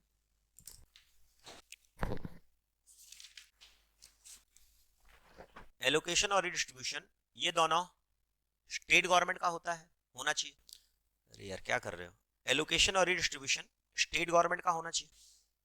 ब्रैकेट में लिख लो माइक्रो, और क्या स्टेबलाइजेशन फंक्शन, और stabilisation function should be done by central government, macro. Central government with the help of RBI, central bank, central government with the help of RBI, RBI मतलब central government, central bank. क्या लिखा? Third stabilisation function should be done by central government with the help of RBI. RBI मतलब हम लोग India के लिए बोल रहे हैं, वैसे central bank is the correct word. चलो खत्म करें, बोलते नहीं हो, नहीं समझ आया? गुड। अब एक एक करके हम लोग इस टॉपिक को पढ़ते हैं, समझ में आ रहा है कि नहीं? इसमें बहुत हम लोग बात कर सकते हैं, अनगिनत, पर मेरे को थोड़ा कंट्रोल करना हो, मेरे को रोक देना। हाँ सर हो गया, ज्यादा मत जाइए, टाइम भी तो लिमिट होना चाहिए। 10 मार्क्स में 5 यूनिट है, उसके हिसाब से तो देना पड़ेगा ना मेरे को एफर्ट, तो रोक देना मेरे को, ठीक है सर? हमको खुद को रुकना पड़ेगा, बहुत सारा बात कर सकते हैं। चलिए, ये सारा चीज आप अगर इंस्टीट्यूट का स्टडी मॉडल से पढ़ते तो शायद समझ नहीं आता, मेरा बुक से भी पढ़ेंगे तो समझ में नहीं आएगा, क्योंकि मेरा बुक क्या है? स्टडी मॉडल का समरी कॉपी है, रिसीव्स एंड पेमेंट्स अकाउंट है। स्टडी मॉडल क्या है? Cash book. ये क्या है उसका? Receives and payments account, summary है, टोटल ऐड कर करके, तो उससे समझ में नहीं आएगा। जब अब तुम पढ़ोगे तो शायद काफी हद तक समझ में आएगा, शांति से भागो नहीं। अब आइए हम लोग शुरुआत करते हैं चैप्टर की। सबसे पहली बात सेंट्रल इकोनॉमिक प्रॉब्लम, ये बेसिक क्लास में पढ़ चुके हैं हम लोग, पढ़ चुके हैं ना? क्या था सेंट्रल इकोनॉमिक प्रॉब्लम बता दो। मेन बुक का चैप्टर 1 में पढ़े ना? कोई भी देश की 4 तरह की प्रॉब्लम होती है, क्या क्या? What to produce, how to produce, for whom to produce, what provision should be made for future economic growth. क्या बनाए, नेसेसरी बनाए कि लग्जरी बनाए? कैसे बनाए, क्यों तुझको चाहे, नहीं कैसे बताएं क्यों तुझको चाहे यारा, बता ना पाए, नहीं नहीं, लेबर से बनाए कि मशीन से बनाए? फिर से बोलो, लेबर से बनाए कि मशीन से बनाए? होम टू प्रोड्यूस किसके लिए बनाए? अमीर के लिए कि गरीब के लिए? याद आ रहा है? और लास्ट क्या था? भविष्य के लिए कौन बचत करेगा, फ्यूचर के लिए कौन सेविंग करेगा? समझ रहे हैं कि नहीं? अरे बोलना। तो इसमें 3 तरह की इकोनॉमीज थी, मैं आपको रिकलेक्ट करवा देता हूं, इसका कोई काम नहीं है यहाँ पर, इसका कोई काम नहीं है। 3 तरह की इकोनॉमीज थी, सोशलिज्म, कैपिटलिज्म और मिक्स्ड इकोनॉमी। याद है? नहीं याद है? एक चार्ट था अपना यूनिट 1 में, बोलो दिखा दे। सोशलिज्म का मतलब सारा बिजनेस किसके हाथ में? गवर्नमेंट। कैपिटलिज्म का मतलब सारा बिजनेस प्राइवेट, पर लॉ एंड ऑर्डर और डिफेंस किसके हाथ में? गवर्नमेंट। प्लस अभी जो बताया वो सारा चीज किसके हाथ में? Government. Law and order defence के साथ साथ रोड का मेंटेनेंस, समझ रहे हो? ऑक्सीजन पॉल्यूशन का maintenance, peace, freedom, justice, respect, ये सब किसके हाथ में? सरकार के हाथ में। और मिक्स मतलब दोनों का मिक्सचर, सरकार और प्राइवेट दोनों मिलकर धंधा करेंगे। व्हाट टू प्रोड्यूस, अरे क्यों दिया ये टॉपिक मेरे को ये नहीं समझा, स्टडी मटेरियल में क्यों दिया ये नॉनसेंस। व्हाट टू प्रोड्यूस भाई क्या बनाए? नेसेसरी बनाए कि लग्जरी बनाए? तो सोशलिज्म में सरकार क्या बनाएगा? गवर्नमेंट क्या बनाएगा? नेसेसरीज। कैपिटलिज्म में प्राइवेट आदमी क्या बनाएगा? जो बिक सके, जो बिकता है वो बनाएंगे, जो बिक सके। हाउ टू प्रोड्यूस, मशीन से बनाए कि लेबर से बनाए? सोशलिज्म में सरकार क्या करेगा? लेबर से। कैपिटलिज्म में जो सस्ता हो, भूल रहे हो सब कुछ, जो सस्ता हो, मशीन सस्ता तो मशीन से, लेबर सस्ता तो लेबर से। अरे तुम लोग डिसीजन नहीं होता कैपिटलिज्म में। Market forces, capitalism means market economy, capitalism means market forces, price mechanism. याद आया? किसके लिए बनाए? गरीब के लिए कि अमीर के लिए? सरकार किसके लिए बनाएगी? मास पब्लिक गरीब के लिए बनाएगी। कैपिटलिज्म में किसके लिए बनाएंगे? गरीब के लिए कि अमीर के लिए? जो खरीद सके। नहीं याद आ रहा है? क्या बनाएंगे? नेसेसरीज की लग्जरीज, जो बिके। कैसे बनाएंगे? मशीन से कि लेबर से? जो सस्ता हो। किसके लिए बनाएंगे? गरीब के लिए कि मेरे के लिए, जो खरीद सके मेरा माल। याद आ रहा है? और मिक्सचर में दोनों का मिक्सचर, सरकार ये करेगी, प्राइवेट वो करेगा। अरे छोड़ दे ना, अरे नहीं याद आ रहा है? और कौन भविष्य के लिए बचत करेगा भाई? इसमें हो गया यार, लिख लो, बेटर रहेगा सी पेज 1.7 फर्स्ट बुक का। अरे भाई उसमें चार्ट है, देना ही नहीं, मतलब ही नहीं था इसका। अब असल में क्या है, देने का मतलब क्या है कि ये बोलना चाहता है कि कैपिटलिज्म जो है वो सारे इकोनॉमिस्ट ने फेवर किया था, लेजर फेयर, मतलब जो चलता है चलने दे। परंतु प्रॉब्लम क्या होती है, मार्केट इकोनॉमी या कैपिटलिज्म में कई सारी दिक्कतें आती है। उन दिक्कतों को सॉल्व करने के लिए ये टॉपिक पढ़ रहे हैं हम लोग, फिस्कल फंक्शंस। चलो आगे बढ़ते हैं। Modern society in general offer three alternate economic systems, namely capitalism, socialism, mixed.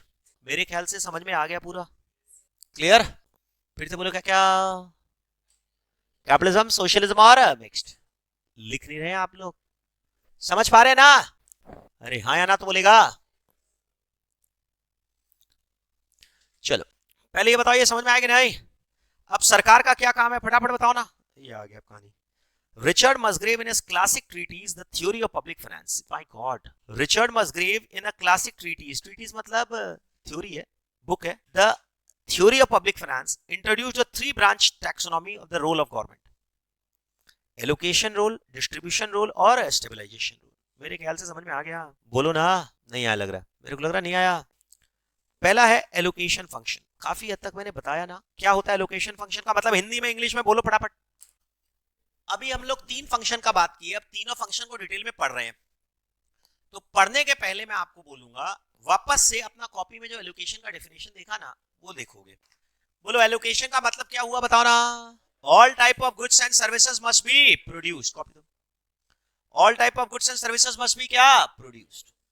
क्या क्या गवर्नमेंट की सर्विसेज हो सकती हैं? All type of goods and services में कौन कौन सा गुड्स होना चाहिए? रोटी कपड़ा मकान के साथ साथ साफ पानी मिलना चाहिए, फ्रेश एयर मिलना चाहिए, इलेक्ट्रिसिटी मिलना चाहिए, सिक्योरिटी मिलना चाहिए, लॉ एंड ऑर्डर मिलना चाहिए, पीस ऑफ माइंड मिलना चाहिए, फ्रीडम मिलना चाहिए, रेस्पेक्ट मिलना चाहिए, सबको मिलना चाहिए, सब कुछ।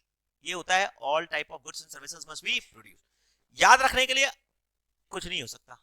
एलोकेशन में अगर तुम याद करोगे ऑल, तो वो तो उसमें भी ऑल ही है। एलोकेशन का मतलब समझ में आ गया? दूसरा आओ, सारा तरह का गुड्स एंड सर्विसेज मिलना चाहिए। आओ देखो अब इसकी भाषा थोड़ी सी पढ़ो। Resource allocation refers to the way in which available factor of production are allocated among the various users. क्या है भाषा? ये इस भाषा से आपको क्या तो समझ में आएगा? कुछ भी समझ में आने लायक भाषा है? The way in which available factors of production, चार फैक्टर ऑफ प्रोडक्शन होते हैं, लैंड, लेबर, कैपिटल और entrepreneur. The private sector resource allocation is characterized by market supply and demand. The state allocation is accomplished through revenue and expenditure. क्या बोलना चाह रहा है समझो जरा। प्राइवेट सेक्टर क्या चीज के ऊपर डिपेंड करता है, एलोकेट करता है रिसोर्सेज को? प्राइवेट सेक्टर क्या चीज से सामान बनाता है, कौन सा? एलोकेशन का मतलब क्या? All type of goods and services को प्रोड्यूस करना होगा। प्राइवेट सेक्टर क्या प्रोड्यूस करता है? डिमांड और सप्लाई के हिसाब से प्रोड्यूस करता है, डिमांड और सप्लाई के हिसाब से, मैं लिखवा दूंगा। और सरकार क्या चीज के प्रोड्यूस करती है? रेवेन्यू और एक्सपेंडिचर के हिसाब से प्रोड्यूस करती है। नहीं समझ में आया? हिंदी में लिख लो। प्राइवेट सेक्टर जो है वो डिमांड और सप्लाई के हिसाब से प्रोड्यूस करता है, पर गवर्नमेंट जो है वो रेवेन्यू और एक्सपेंडिचर के हिसाब से प्रोड्यूस करती है। क्या लिखा? प्राइवेट सेक्टर जो है वो डिमांड और सप्लाई के हिसाब से प्रोड्यूस करता है, और सरकार जो है वो रेवेन्यू और एक्सपेंडिचर के हिसाब से। अगर सरकार इंटरफेरेंस, लिखो मत, अगर सरकार इंटरफेयर नहीं करेगा ना तो मार्केट मैकेनिज्म फेल हो जाएगा। मार्केट मैकेनिज्म बोले तो डिमांड और सप्लाई, मार्केट मैकेनिज्म बोले तो कैपिटलिज्म, मार्केट मैकेनिज्म बोले तो प्राइस, डिमांड एंड सप्लाई। अरे डिमांड कर्व और सप्लाई कर्व दोनों जहां पर कट करते हैं वहां पर इक्विलिब्रियम होता है ना, उतना माल बनाना चाहिए, उतना प्राइस चार्ज करना चाहिए। करते हैं ना? भूल गए? अरे भूल गए? वही चीज का कहानी चल रहा है। मार्केट फेलियर हो जाता है। क्या हो जाता है? Market failure. अगर सरकार इंटरफेयर नहीं करेगी ना तो ओपन मार्केट फेल हो जाएगा, तहस नहस हो जाएगा सब कुछ, जैसे पाकिस्तान में हुआ, श्रीलंका में हुआ। समझ रहे हो ना? ये लिखा हुआ है, according to Musgrave the state is the instrument by which needs and concerns of citizens are fulfilled. समझ गए ना? In the absence of appropriate government intervention market failure में होकर and the resources likely to be misallocated. समझ गए ना? नहीं समझ में आया? अगर सरकार इंटरफेयर नहीं करेगी तो रिसोर्सेज क्या होंगे? मिसएलोकेशन। कई तरह के फालतू गुड्स एंड सर्विसेज बन जाएंगे, कई तरह के गुड्स एंड सर्विसेज बनेंगे ही नहीं। क्या मतलब समझ में आ रहा है? अगर सरकार नहीं इंटरफियर करेगी तो क्या होगा? कई तरह के सामान बनेंगे ही नहीं, जैसे पानी बनेगा ही नहीं, पार्क बनेगा ही नहीं, सड़कें बनेगी ही नहीं, डिफेंस में कोई पैसा देगा ही नहीं, डिफेंस के लिए कोई काम करेगा ही नहीं, लॉ एंड ऑर्डर कोई लाएगा ही नहीं, सिक्योरिटी कोई लाएगा ही नहीं, रिस्पेक्ट के बारे में सोचेगा नहीं, फ्रीडम के बारे में सोचेगा नहीं, हेल्थ के बारे में सोचेगा नहीं। और कई चीजें ऐसी होगी जो रुकेंगी नहीं, कई चीजें बनेंगी नहीं, कई चीजें रुकेंगी नहीं। शराब बिके रुकेगा नहीं, सिगरेट रुकेगा नहीं, जुआ घर भयंकर खुल जाएंगे, समझ रहे हो, बंदूक भयंकर बिकना चालू हो जाएगा, बम भयंकर बिकना चालू हो जाएगा। पाकिस्तान में वही तो हुआ। फिर बात समझ रहे हो? ये प्रॉब्लम होती है सरकार जब काम नहीं करती है ना। तो अफ्रीकन इकोनॉमीज देख लो, उनके पास रिसोर्स का कमी है क्या? अफ्रीकन के पास नेचुरल रिसोर्सेज भर भर कर है, पेट्रोल है, मिनरल्स है यार। विदेशी आदमी जाकर वहां पर धंधा करता है और वहां पर गरीबी है और वो लोग वहीं से कमाता है। उनको खुद को नहीं पता कि एग्जैक्टली उनके साथ क्या चल रहा है। अनडेवलप्ड, अंडर डेवलप्ड इकोनॉमीज है अफ्रीकन इकोनॉमीज, समझ रहे हो ना? कितना बड़ा कॉन्टिनेंट है अफ्रीका और कितना गरीब है, क्योंकि सरकारें वहां पर काम नहीं करती है, करप्शन है।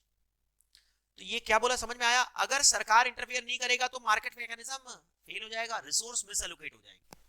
Too much production of certain goods and too little production of certain other goods। समझ में आ रहा है कि नहीं? लिख लो, एक मिनट देखो, पहले सुनो इस लाइन का क्या मतलब है। अगर सरकार इंटरफेयर नहीं करेगा तो रिसोर्सेस मिसएलोकेट होंगे। लिख लो, लिखा हुआ है पर फिर भी लिख लो। अगर सरकार इंटरफेयर नहीं करेगा तो रिसोर्सेस मिसएलोकेट होंगे, मिसएलोकेट होंगे। फिर इस लाइन का क्या मतलब है? कुछ सामान जैसे सिगरेट, शराब, ड्रग्स, ये वाले लाइन, कुछ सामान सिगरेट, शराब, ड्रग्स, बंदूक, गन्स, बॉम्ब्स, कैसीनो, जुआ, वो भी तो गुड्स एंड सर्विस है। क्या लिखा? कैसीनो, जुआ, पॉन्ड बहुत ज्यादा प्रोड्यूस होंगे। क्या लिखा? कैसीनो, शराब, जुआ, पॉन्ड बहुत ज्यादा प्रोड्यूस होंगे। और ये कुछ सामान जैसे roads, defence, water, electricity, fresh air, park, fresh air मतलब पार्क, फॉरेस्ट बनेंगे ही नहीं। अच्छा, ये जो चीज है ना, सुनो ना मेरी बात, हेलो, ये पूरा पैराग्राफ आप अगले 2 चैप्टर में पढ़ने वाले हैं। लिख लो, ये मार्केट फेलियर का कंसेप्ट चैप्टर नंबर 22-23 में पढ़ने वाले। लिख लो इसको, मार्केट फेलियर को चैप्टर 22-23 में डिटेल में पढ़ने वाले। मेरे ख्याल से सारी चीजें अच्छी तरह से क्लियर हो रही है ना? ये वाली लाइन याद कर लो, कितना प्यारा स्टेटमेंट लिखा हुआ है भैया। सरकार जो है ना, मार्केट सिस्टम को रिप्लेस नहीं करता, उसको सपोर्ट करता है। फिर से बोलो, सरकार जो है वो मार्केट सिस्टम को रिप्लेस नहीं करता, सपोर्ट करता है। फिर से बोलो, क्या बोला? सरकार जो है वो, गवर्नमेंट क्या करता है? मार्केट सिस्टम को सब्स्टिट्यूट नहीं करता, but as a complement, it does not act as a substitute. ऐसा नहीं है कि सरकार सारा काम करने लगेगा, नहीं नहीं नहीं, सरकार क्या करेगा? मार्केट मैकेनिज्म को स्मूथली मेंटेन करेगा।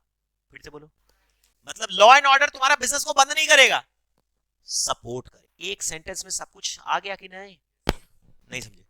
मतलब सरकार क्या कर रहा है? बिजनेस को घुस नहीं रहा है, क्या कर रहा है? सपोर्ट। ये लाइन का मतलब समझ में आ रहा है?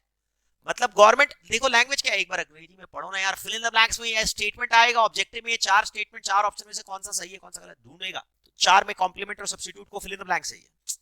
आया नहीं समझ में? अरे नहीं आया? तुमको फिल इन द ब्लैंक्स भरने बोल देगा, 4 ऑप्शन दे देगा या 4 लाइन दे देगा, चारों उल्टा पुल्टा करके, substitute, complement, complement, substitute, complement, complement, substitute, substitute, सही आंसर ढूंढो। ऑब्जेक्टिव ऐसी तो बनता है ना। क्या लिखा हुआ है? लैंग्वेज पढ़ना ना, बड़ा प्यारा है। इन इट्स एलोकेशन रोल, क्या करता है सरकार? इन इट्स कौन सा रोल? ये भी फिल इन द ब्लैंक्स हो गया। ये स्टेटमेंट दिया, बोला कौन सा रोल है? एलोकेशन है, रीडिस्ट्रीब्यूशन है, स्टेबलाइजेशन है कि नन है? आपको समझ में आ रहा है?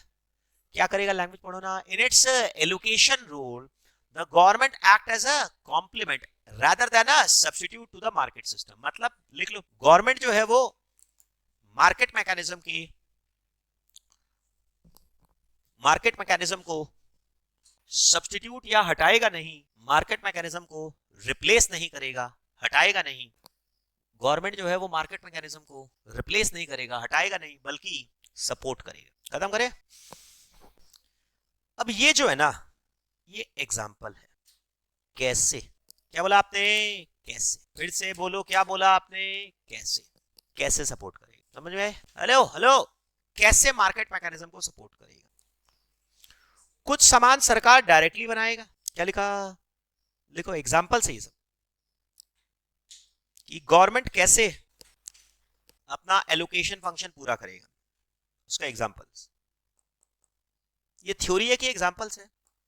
नहीं समझ में आया? मजा आ रहा है ये चैप्टर पढ़ के? कुछ अलग तरह का स्टडी है ना? क्या लग रहा है इकोनॉमिक्स पढ़ रहा है क्या? पता नहीं, मतलब सब मिक्सचर है ये। हाँ, पॉलिटिकल इकोनॉमिक्स। पहला क्या है, नंबर 1 क्या है, एग्जाम्पल ज्यादा सुनो ना।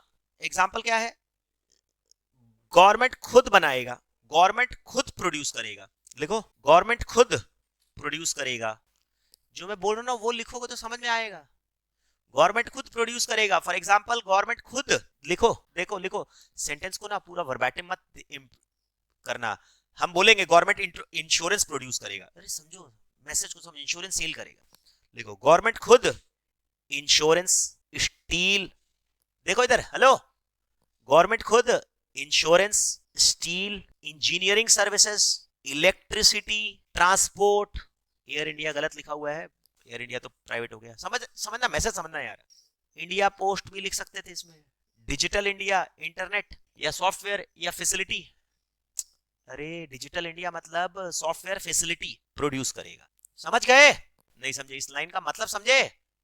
एग्जाम्पल देने से मतलब नहीं हो, गवर्नमेंट खुद बनाएगा। भैया तुम नहीं बना रहा ना, हम बनाएंगे। चल, तुम सॉफ्टवेयर नहीं बना रहा, हम बनाएंगे। तुम ट्रेन नहीं बना रहा ना, हम बनाएंगे। तुम इलेक्ट्रिसिटी नहीं बना रहा, हम बनाएंगे। WBSEB, West Bengal state electricity board. तुम ट्रांसपोर्ट नहीं कर रहा ना, हम बनाएंगे मेट्रो, हम बनाएंगे ट्रेन, हम बनाएंगे एयर इंडिया सर्विस प्रोवाइड करेंगे। तुम चिंता मत कर। तुम डिजिटल इंडिया हम बनाएंगे, अरे तुम मत करो। आप एक बार बताइए, लैंड रिकॉर्ड्स को या फिर प्रॉपर्टी रिकॉर्ड्स को या फिर बर्थ एंड डेथ रिकॉर्ड्स को या फिर आपके एजुकेशन रिकॉर्ड्स को, आधार रिकॉर्ड्स को कौन इंटरेस्ट है बनाने में? भैया कौन सा प्राइवेट कंपनी बोलेगा कि हम आधार का डेटा पब्लिश करेंगे? कौन बोलेगा? कोई नहीं बोलेगा। सरकार बोलेगा हम करेंगे, और हम फोर्स करेगा। तो चल, इन्फोसिस को बोलेगा तुम सॉफ्टवेयर बना के दे, हम करेंगे, खुद करेंगे। समझ रहे हो ना? डिजी लॉकर कौन करेगा? हम करेंगे। तुम्हारा लैंड रिकॉर्ड्स कौन करेगा? हम करेंगे, खुद बनाएगा। अब समझ में आ रहा है क्या बोल रहे हैं? पहला काम क्या है, इंग्लिश में पढ़ो। एलोकेशन का मतलब क्या है? What is the job of government? Allocation function का मतलब बोलो, सारा तरह का सामान बनना चाहिए। तुम नहीं बना रहे ना, चल हम बना। दूसरा, हम या तो खुद बनाएंगे या तो तुमसे बनवाएंगे। कैसे? लिखो, गवर्नमेंट बोलेगा लिखो तुमसे प्राइवेट से बनवाएंगे, टैक्स और टैक्स कंसेशन देकर। लिखो, गवर्नमेंट प्राइवेट एंटिटी से बनवाएगा, अच्छी चीजें ज्यादा बनवाएगा, खराब चीजें कम बनवाएगा। लैंग्वेज समझ में आ गया? अच्छी चीजें ज्यादा बनवाएगा सब्सिडी देकर, और खराब चीजें कम करेगा टैक्स बढ़ाकर। एग्जांपल दिया हुआ समझ में आ रहा है? मतलब रिसोर्सेज को एलोकेशन के समय अच्छी चीजों में सपोर्ट करेगा, खराब चीजों में डिस्करेज करेगा। नहीं समझ में आ रहा है? ये क्या बोलना चाह रहे? लैंग्वेज पढ़ना भाई मेरे, एक एक सेंटेंस हम ऐसे पढ़ाएंगे तो हो गया, तुम लोग खुद भी समझ सकता है। कैसे समझाएंगे हम? 10 मार्क्स का 10 क्लास लेंगे क्या हम? एक एक लाइन का लैंग्वेज लिखवा रहे तुम लोग मेरे से। गवर्नमेंट खुद प्राइवेट एलोकेशन को इन्फ्लुएंस करेगा। ये चीज तुम बना, ये चीज तुम मत बना, ये चीज तुम बना, ये चीज तुम मत बना, कम बना। समझ में आ गया? और एग्जांपल ऐसे दिया हुआ है, कंपटीशन पॉलिसी, मर्जर पॉलिसीज। भाई कोई भी कंपनी अगर मोनोपोली क्रिएट करता है तो वो कस्टमर को नुकसान करेगा। मोनोपोली क्रिएट करता तो कस्टमर को नुकसान करेगा। तो सरकार कंपटीशन को प्रमोट करेगा जिससे ज्यादा गुड्स एंड सर्विसेज प्रोड्यूस हो। समझो जरा, अगर कंपटीशन को प्रमोट करेगा तो क्या होगा? इससे कंपटीशन में आउटपुट ज्यादा होता है, कंपटीशन में आउटपुट, टोटल आउटपुट ज्यादा होता है, तो कंपटीशन को प्रमोट करेगा, मोनोपोली को प्रमोट नहीं करेगा। इससे प्राइस भी कंट्रोल होता है, इससे प्राइस भी कंट्रोल होता है। नहीं समझे? लिखो, गवर्नमेंट कंपटीशन को प्रमोट करेगा, मोनोपोली को डिस्करेज करेगा। कंपटीशन को प्रमोट करेगा, मोनोपोली को डिस्करेज करेगा। तुम कैल्पॉल खाते हो, उससे क्या फायदा होता है रे? क्या फायदा होता है कैल्पॉल से? बोलो ना। बुखार गिरता है, शरीर दर्द निकलता है, थोड़ा सा नींद आता है, आराम मिलता है। तो अब ये मत बोलना कि कैल्पॉल खाने से सिर्फ बुखार गिरता है। मल्टीपल फंक्शन से, एक ही चीज से कोई वो एलोकेशन में भी आएगा, रीडिस्ट्रीब्यूशन में भी आएगा, स्टेबलाइजेशन में भी आएगा। समझो, ये जो मैं बोल रहा हूँ वो सब में आ सकता है। आया नहीं समझे? एक तीर 3 निशाने। आया नहीं समझ में? लिखो, क्या लिखा? गवर्नमेंट कंपटीशन प्रमोट करेगा जिससे टोटल आउटपुट बढ़ता है। देखो गवर्नमेंट कंपटीशन प्रमोट करेगा जिससे टोटल आउटपुट बढ़ेगा, और जरूरी चीजों में मोनोपोली भी क्रिएट करेगा। लिख लो, कुछ चीजों में मोनोपोली भी क्रिएट करेगा। Water supply, electricity supply, monopoly भी क्रिएट करेगा। अगर ज्यादा लोगों को वाटर सप्लाई का लाइसेंस दे दिया तो हम किसको किसको पकड़ेंगे रे? हेलो, वाटर सप्लाई तुमको एक कंपनी देती है ना, कोलकाता म्युनिसिपल कॉर्पोरेशन। अगर हम ज्यादा लोगों को लाइसेंस दे दिए तो किसका किसका पानी का मेंटेनेंस करेंगे हम? लिखो, साथ साथ कई जगह पर मोनोपोली भी क्रिएट करेगा। पब्लिक गुड्स में, वाटर इलेक्ट्रिसिटी में मोनोपोली भी क्रिएट करेगा। वाटर इलेक्ट्रिसिटी रेलवे में, इनको बोलते हैं पब्लिक गुड्स। क्या बोलते हैं? Public goods. नहीं समझा? अरे कई जगह पर कंपटीशन प्रमोट करेगा, कई जगह पर मोनोपोली क्रिएट करेगा। क्या लिखा? कई जगह पर कंपटीशन बनाएगा, कई जगह पर मोनोपोली क्रिएट करेगा। हो गया यार। लाइसेंस कंट्रोल क्या करेगा? Licence control. लाइसेंस कंट्रोल का मतलब, तुम शहर के अंदर में इतना पॉपुलेशन है ना रे, तुमको यहाँ फैक्ट्री नहीं बैठा देंगे, पॉल्यूशन फैलाएगा, भाग साइड में, भाग जंगल में जा। अब यहाँ पर आकर तुम शहर के बीच में प्लास्टिक पॉलिथीन बैग बनाएगा, उसका धुआं उठेगा, वो दूर जा। नहीं समझे? अरे क्या काम है उसका? फ्रेश एयर देना ना, साइड हो, दूर जा। Licensing controls, minimum wages, location of industry, समझ रहे हो? बोलते नहीं हो। लाइसेंसिंग कंट्रोल, सिगरेट बनाना है ना तेरे को, चल लाइसेंस ला। शराब बनाना है ना, शराब का ठेका खोलना है, शराब का दुकान खोलना है, हमसे लाइसेंस ले। हम नहीं देंगे। स्कूल है पास में, हम लाइसेंस नहीं देंगे। स्कूल के पास में हम लाइसेंस नहीं देंगे। रोकेगा ना, कई गंदा चीज का प्रोडक्शन को रोकेगा, कई अच्छा चीज का प्रोडक्शन को सपोर्ट करेगा। आया नहीं समझ में? लिख लो। डीमेरिट गुड्स का, जैसे सिगरेट का, शराब का प्रोडक्शन कम करने के लिए लाइसेंस चाहिए, लाइसेंस रिक्वायरमेंट बोलेगा। आपको समझ पा रहे हैं हम क्या बोल रहे हैं? नहीं आ रहा समझ में? चलिए, मिनिमम वेजेस भैया, ये मिनिमम वेजेस एक तरह से रिडिस्ट्रीब्यूशन में भी आएगा कि भैया इस इंडस्ट्री में कम से कम इतना रुपया तो आपको चार्ज देना ही होगा, इस एरिया में ये इंडस्ट्री डेवलप करना होगा। लिख लो, इस एरिया में ये इंडस्ट्री डेवलप करना होगा। ये असल में एक तरह से देखा जाए तो रिडिस्ट्रीब्यूशन फंक्शन आ गया। ये क्या आ गया? रिडिस्ट्रीब्यूशन फंक्शन भी तो है ना। लिखो, हर एरिया में, बैकवर्ड एरिया में इंडस्ट्री डेवलप करेगा, वर्कर को मिनिमम वेजेस देना होगा। चलो खत्म करता हूं। लीगल और एडमिनिस्ट्रेटिव फ्रेमवर्क बनाएगा, मतलब फॉर्मेलिटी है। Any mixture of intermediate techniques. समझ में आ गया? एक बार मेरे साथ साथ में बोलो, एलोकेशन का मतलब क्या है? सारा तरह का गुड्स एंड सर्विसेज बनना चाहिए। What is goods and services? रोटी कपड़ा मकान के साथ लिस्ट था। डिफेंस, वाटर हो गया, इलेक्ट्रिसिटी हो गया, फ्रेश एयर हो गया, लॉ एंड ऑर्डर हो गया, डिफेंस हो गया, सिक्योरिटी हो गया, पीस हो गया, फ्रीडम हो गया, रेस्पेक्ट हो गया, इक्वालिटी हो गया, जस्टिस हो गया। आओ, अब नेक्स्ट काम क्या है? पहले भैया रिडिस्ट्रीब्यूशन का मतलब क्या है? सारा तरह का सामान सारे लोगों को हर समय पर, हर रीजनेबल प्राइस पर मिलना चाहिए, हर प्लेस पर मिलना चाहिए। आया ना?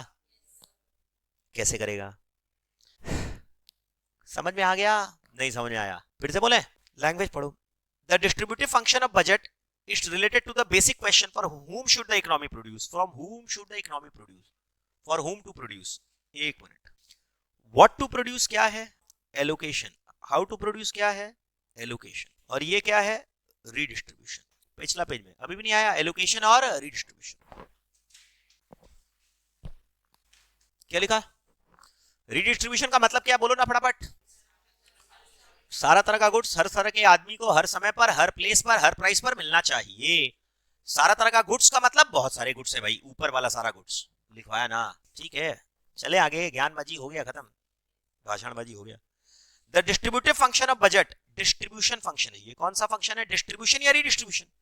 डिस्ट्रीब्यूशन या रिडिस्ट्रीब्यूशन? भाई मेरे डिस्ट्रीब्यूशन रिडिस्ट्रीब्यूशन एक है, ये माइक्रो है कि मैक्रो है? माइक्रो है कि मैक्रो है? माइक्रो मतलब स्टेट गवर्नमेंट का कि सेंट्रल गवर्नमेंट का? स्टेट गवर्नमेंट का। क्लियर है ना? ज्यादा स्टेट गवर्नमेंट का यार, ज्यादा। किसका? ज्यादा। समझ रहे? इसीलिए कॉन्स्टिट्यूशन ऑफ इंडिया में 3 लिस्ट है। पहला लिस्ट है यूनियन लिस्ट, जिसमें कुछ काम सेंट्रल गवर्नमेंट के हैं, सिर्फ सेंट्रल गवर्नमेंट कर सकता है। दूसरा है स्टेट लिस्ट, जिसके कुछ काम स्टेट गवर्नमेंट करेगा। और तीसरा है कॉन्करेंट लिस्ट, जो दोनों मिलकर काम करेगा। वो भी आएगा, अभी इसी टॉपिक में आएगा। समझ क्या? रिडिस्ट्रीब्यूशन का मतलब समझ में आ गया ना? किसके लिए गुड्स एंड सर्विसेज बनाए, किसके लिए गुड्स एंड सर्विसेज बनाए। The distribution function aims at, ये भाई क्यों रिडिस्ट्रीब्यूट करे, क्यों रिडिस्ट्रीब्यूट करे, मतलब क्यों करें ऐसा? वाई? अरे लॉजिक दिया, ज्ञान, ये भाषण है, क्यों करें, ये ज्ञान है, ज्ञान। Achieve N equitable distribution of societal output, society के आउटपुट को इक्वली डिस्ट्रीब्यूट करना है। Provide equality in income, wealth and opportunity, ज्ञान है। Security people who have hardships, बता दिया सब कुछ, समझ में नहीं आया sir. Everyone enjoys a minimal standard of living, objective समझ में आ रहा है, कितने प्यारे प्यारे ऑब्जेक्टिव दिए हैं रिचर्ड मसग्रेव ने। सोशल आउटपुट को इक्वली डिस्ट्रीब्यूट करना है, फिर से बोलो, सोशल आउटपुट को इक्वली डिस्ट्रीब्यूट करना है, मतलब लिख लो, जस्टिस को, लॉ एंड ऑर्डर को, डिफेंस को, सिक्योरिटी को, फ्रीडम को, रोड को। क्या लिखा? सोसाइटल आउटपुट का मतलब justice, defence, security, law and order, freedom, peace, respect, सबको मिलना चाहिए, सबको मिलना चाहिए। Provide equality in income, wealth and opportunities, equality in income, wealth and opportunities तो समझ में आता है ना।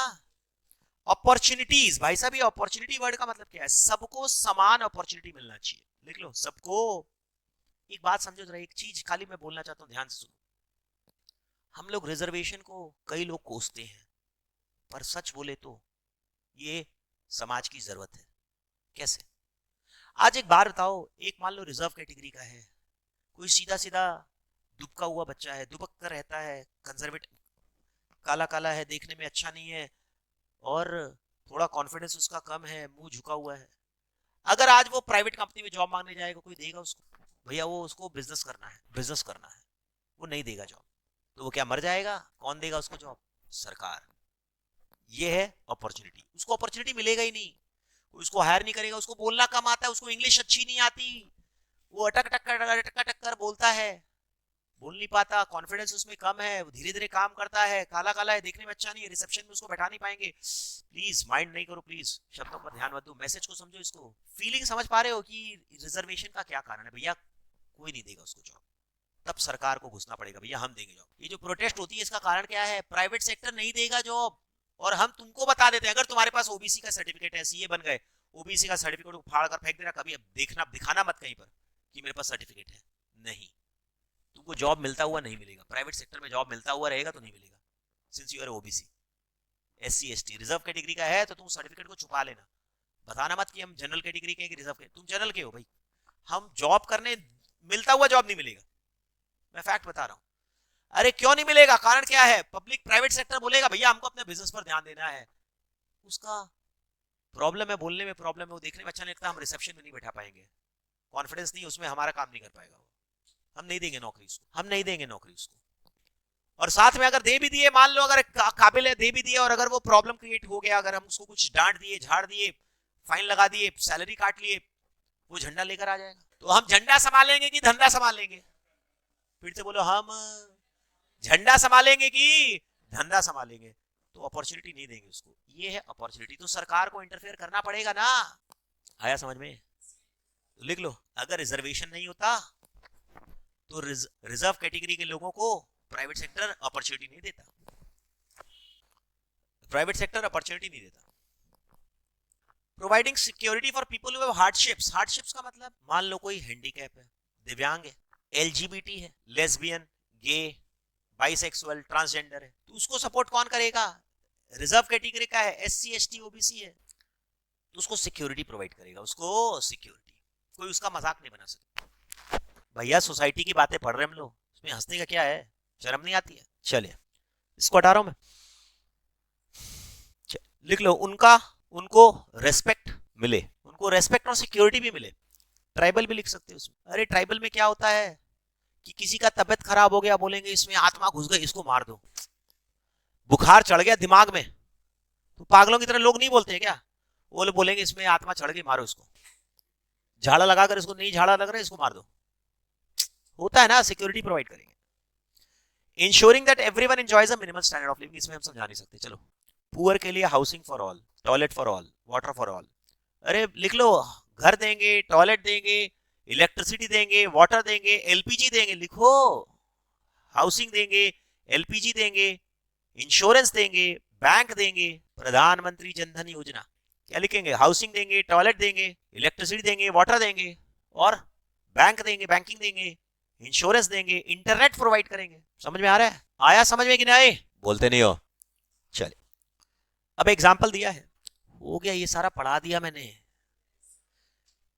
देख रहे हो कहां तक का रीच है इस कंसेप्ट का। ये कंसेप्ट रीडिस्ट्रीब्यूशन क्या बोला, टॉपिक का हेडिंग पढ़ो, ऑल टाइप ऑफ, बोलो परसेंटेज पढ़ो, all type of goods and services must B produce, तो एलोकेशन था। दूसरा क्या, सारा तरह का सामान, सारे तरह के पीपल। सारे तरह के पीपल कौन कौन है, सारे तरह के पीपल भाई ये रहे, सारे तरह के पीपल को मिलने चाहिए, हर समय मिलने चाहिए। तो ये अपॉर्चुनिटी भी मिलना चाहिए ना, सोसाइटल आउटपुट सिक्योरिटी भी मिलना चाहिए ना, स्टैंडर्ड ऑफ लिविंग भी मिलना चाहिए ना। अरे लिखा क्या, housing, LPG, banking, insurance, electricity, water, fresh water, साफ क्लीन वाटर, एजुकेशन, फ्री में एजुकेशन देना, जस्टिस एटसेट्रा मिलना चाहिए। मेरे ख्याल से ये समझ में आ गया पूरा। इसके लिए सरकार क्या क्या करता है, व्हाट आर टूल्स, क्या लिखा हुआ है, मतलब what instruments are available.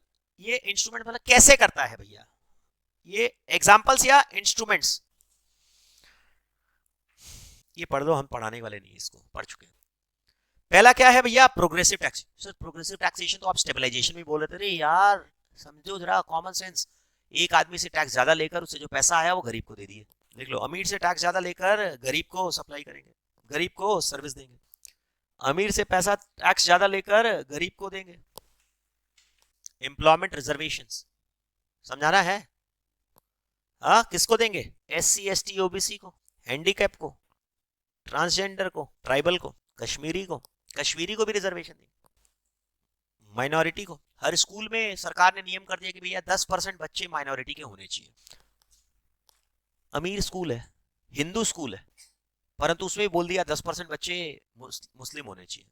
Muslim school है, अच्छा स्कूल है, बड़ा स्कूल है, सरकार ने बोल दिया 10% बच्चे हिंदू भी होने चाहिए। बात समझ रहे हैं, हो सकता नहीं, मैं बता रहा हूँ फैक्ट। अब मान लो एक स्कूल है श्री श्री एकेडमी, श्री श्री रविशंकर, हिंदू, पूरा कंप्लीट हिंदू, पर सरकार ने बता दिया 10% बच्चे मुस्लिम भी कंपलसरी है, जाओ। अगर नहीं करता तो उस स्कूल में तो बच्चा एडमिशन ही नहीं ले पाता ना, मुस्लिम बच्चा। तो सरकार ने रिजर्वेशन लगा दिया, भैया करना पड़ेगा, उपाय नहीं है। Am I clear in this?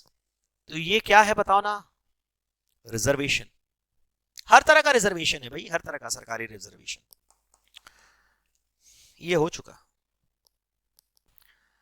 कुछ सामान का प्रोडक्शन पर रेगुलेशन करेंगे, बोलो डीमेरिट गुड्स बोलते हैं इनको, क्या बोलते हैं, डीमेरिट गुड्स को रेगुलेट करेंगे, डीमेरिट गुड्स को रेगुलेट करेंगे। खत्म ना, अभी भी नहीं आया समझ में क्या, special scheme for backward regions, अब ये ज्ञान दिया हुआ है। आजकल क्या होता है, मतलब ये जो सोसाइटी है इगैलिटेरियन सोसाइटी बोलते हैं, इस तरह की सोसाइटी को क्या बोलते हैं, equality for all, egalitarian. Secularism नहीं बोल रहा हूं मैं, इगैलिटेरियन सोसाइटी, क्या हर आदमी बराबर है, egalitarian society, equality for all. जैसे India is moving towards egality society, egalitarian society मतलब इक्वलिटी फॉर ऑल। हर आदमी को मिनिमम कुछ ना कुछ इंश्योरेंस मिलेगा, बैंकिंग मिलेगा, इलेक्ट्रिसिटी मिलेगा, वाटर मिलेगा, फूड मिलेगा, 80 करोड़ लोगों को फूड मिलेगा, फ्री में राशन मिलेगा, फ्री में बिजली मिलेगा, फ्री में पानी मिलेगा, फ्री में ट्रांसपोर्ट मिलेगा, फ्री में एजुकेशन मिलेगा, समझ पा रहे हो, फ्री में हॉस्पिटल मिलेगा, फ्री में स्कूल मिलेगा, समझ पा रहे हो, जितनी स्कूल्स कॉलेजेस है ना सब फ्री है रे, सरकार का है। सर हम 400 रुपए महीना देते हैं, 5,000 रुपए हमने कॉलेज में एडमिशन फीस दिया था साल भर का, 400 रुपए महीना देते, 400 रुपए महीना में तुम वहां का पियोन को नहीं पैसा दे पाओगे, वहां का पियोन, तुम्हारा सैलरी से वहां का पियोन का पैसा पेमेंट नहीं होगा रे 400 रुपए महीना में, कैलकुलेट करके देख लेना, हम नहीं जाएंगे, टाइम लगाएगा उसमें। मेरी बात समझ रहे हो, सरकारी फंडिंग है, 99% फंडिंग सरकारी है, तुमसे पैसा क्यों लिया जाता है 400 रुपया महीना, क्यों, एक मिनिमम कॉस्ट लिया जाता है ताकि जो जेन्युइन रीजनेबल आदमी है वो कम से कम एडमिशन, नहीं तो क्रिमिनल आकर घुस जाएंगे, हमको भी कॉलेज में एडमिशन लेना, चल कुछ नियम नहीं बनाएगा तो आकर वहां पर शराब पिएगा, गोलीबारी करेगा, करता ही है, यही तो है। चलिए, सरकार के प्रति कुछ इज्जत बढ़ी कि जो सिस्टम है, हम लोग शिकायतें कोसते बहुत है, पर असलियत ये है, देखो कुछ भी इज्जत नहीं बढ़ी, क्या शिकायत है, बहुत शिकायत है, बहुत शिकायत है। शिकायत तो जिंदगी से भी है, तो मर जाए क्या, जीना छोड़ दें, सबसे शिकायत है। तो बच्चे को माँ से शिकायत है, माँ को बच्चे से शिकायत हो, क्या छोड़ देंगे एक दूसरे को, फिर शिकायत है, पर ठीक है, दिस इज लाइफ। नहीं तो मोक्ष की प्राप्ति करना भाई, तू शिकायत ही नहीं करना है तो स्वर्ग में जाकर बैठ। क्या बोला, इगैलिटेरियन सोसाइटी में क्या देते हैं, हेलो क्या क्या देते हैं गैरल्टन में? फ्री और सब्सिडाइज एजुकेशन देते हैं, हेल्थ देते हैं, अनएम्प्लॉयमेंट बेनिफिट देते हैं, पेंशन देते हैं, सिक्योरिटी देते हैं। अरे समझ गए ना? अब समझो जरा मेरी बात। हेलो, इसके कई सारे प्रॉब्लम्स भी होती हैं जब सरकार इंटरफेयर करती है ना। इसके चलते कई सारी दिक्कतें भी आती हैं कि रिसोर्सेज जो है वो एलोकेट करने में जब सरकार इंटरफेयर करती है, तुमको लाइसेंस लेकर ये माल बनाना हो, तुमको ये माल यहाँ पर नहीं बनाने देंगे, दूसरी जगह बनाओ, या बनाएंगे ही नहीं, टैक्स दो, सब्सिडी देंगे, इसमें सब्सिडी देंगे, इसमें कंसेशन देंगे, इसमें ये देंगे, इसमें ये देंगे। इससे क्या होता है ना, डिस्टॉर्शन होता है रिसोर्सेज का। कई जगह पर क्या होता है, डिस्टॉर्शन। गलत जगह पर भी फंडिंग आता है, इसमें कोई गलत नहीं है। अरे प्रॉब्लम्स भी इसकी, रिसोर्सेज जहां पर एलोकेट होने चाहिए वहां पर असली में मार्केट इकोनॉमिक्स फ्रीली ट्रेड नहीं करता, फ्रीली ऑपरेट नहीं करता, फ्रीली ऑपरेट नहीं करता। अभी भी मैंने क्या कहा, ये इसकी परेशानियां भी हो। अब जैसे मान लो मैं आपको बोलता हूँ, सरकार जो है वो अभी 29 रुपीज में राइस बेचना चालू कर दी, भारत राइस ब्रांड, जानते हो 29 रुपीज में राइस बेचना चालू कर दी। भारत भारत बोलकर एक पैकेट बना दिया, मतलब ब्रांड बना दिया और उसको बेचना चालू कर दी। मतलब नॉर्मल मार्केट में भी धीरे धीरे मिलने, 25% market share Bharat rice brand का हो गया, 25% 3 महीने में। मतलब सरकार राइस, देखो इलेक्शन आ रहा है, प्राइस को कंट्रोल करना है, प्राइस को कंट्रोल करना, राइस का दाम उल्टा पुल्टा हो गया। अरे फसल खराब हो गई थी बरसात को और गर्मी के चलते। अरे 2023 में देखे थे ना, बरसात अजीब सा हुआ था, गर्मी अजीब सा हुआ था, उसके चलते फसल खराब हो गई। वर्ल्ड मार्केट में rice, India is the largest producer of rice, export पर बैन लगा दिया, जा नहीं करेंगे साला, रिस्ट्रिक्शंस लगा दिया, बैन नहीं रिस्ट्रिक्शंस लगा दिया। और इंडिया के अंदर में जो गड़बड़ था उसको ठीक करने के लिए भारत ब्रांड का राइस, अब वो हर प्रोडक्ट भारत ब्रांड का राइस में जाएगा, हर प्रोडक्ट भारत ब्रांड का, सरकार का है वो, नहीं समझे, फूड कॉर्पोरेशन ऑफ इंडिया का ब्रांड है वो, भारत सरकार का है।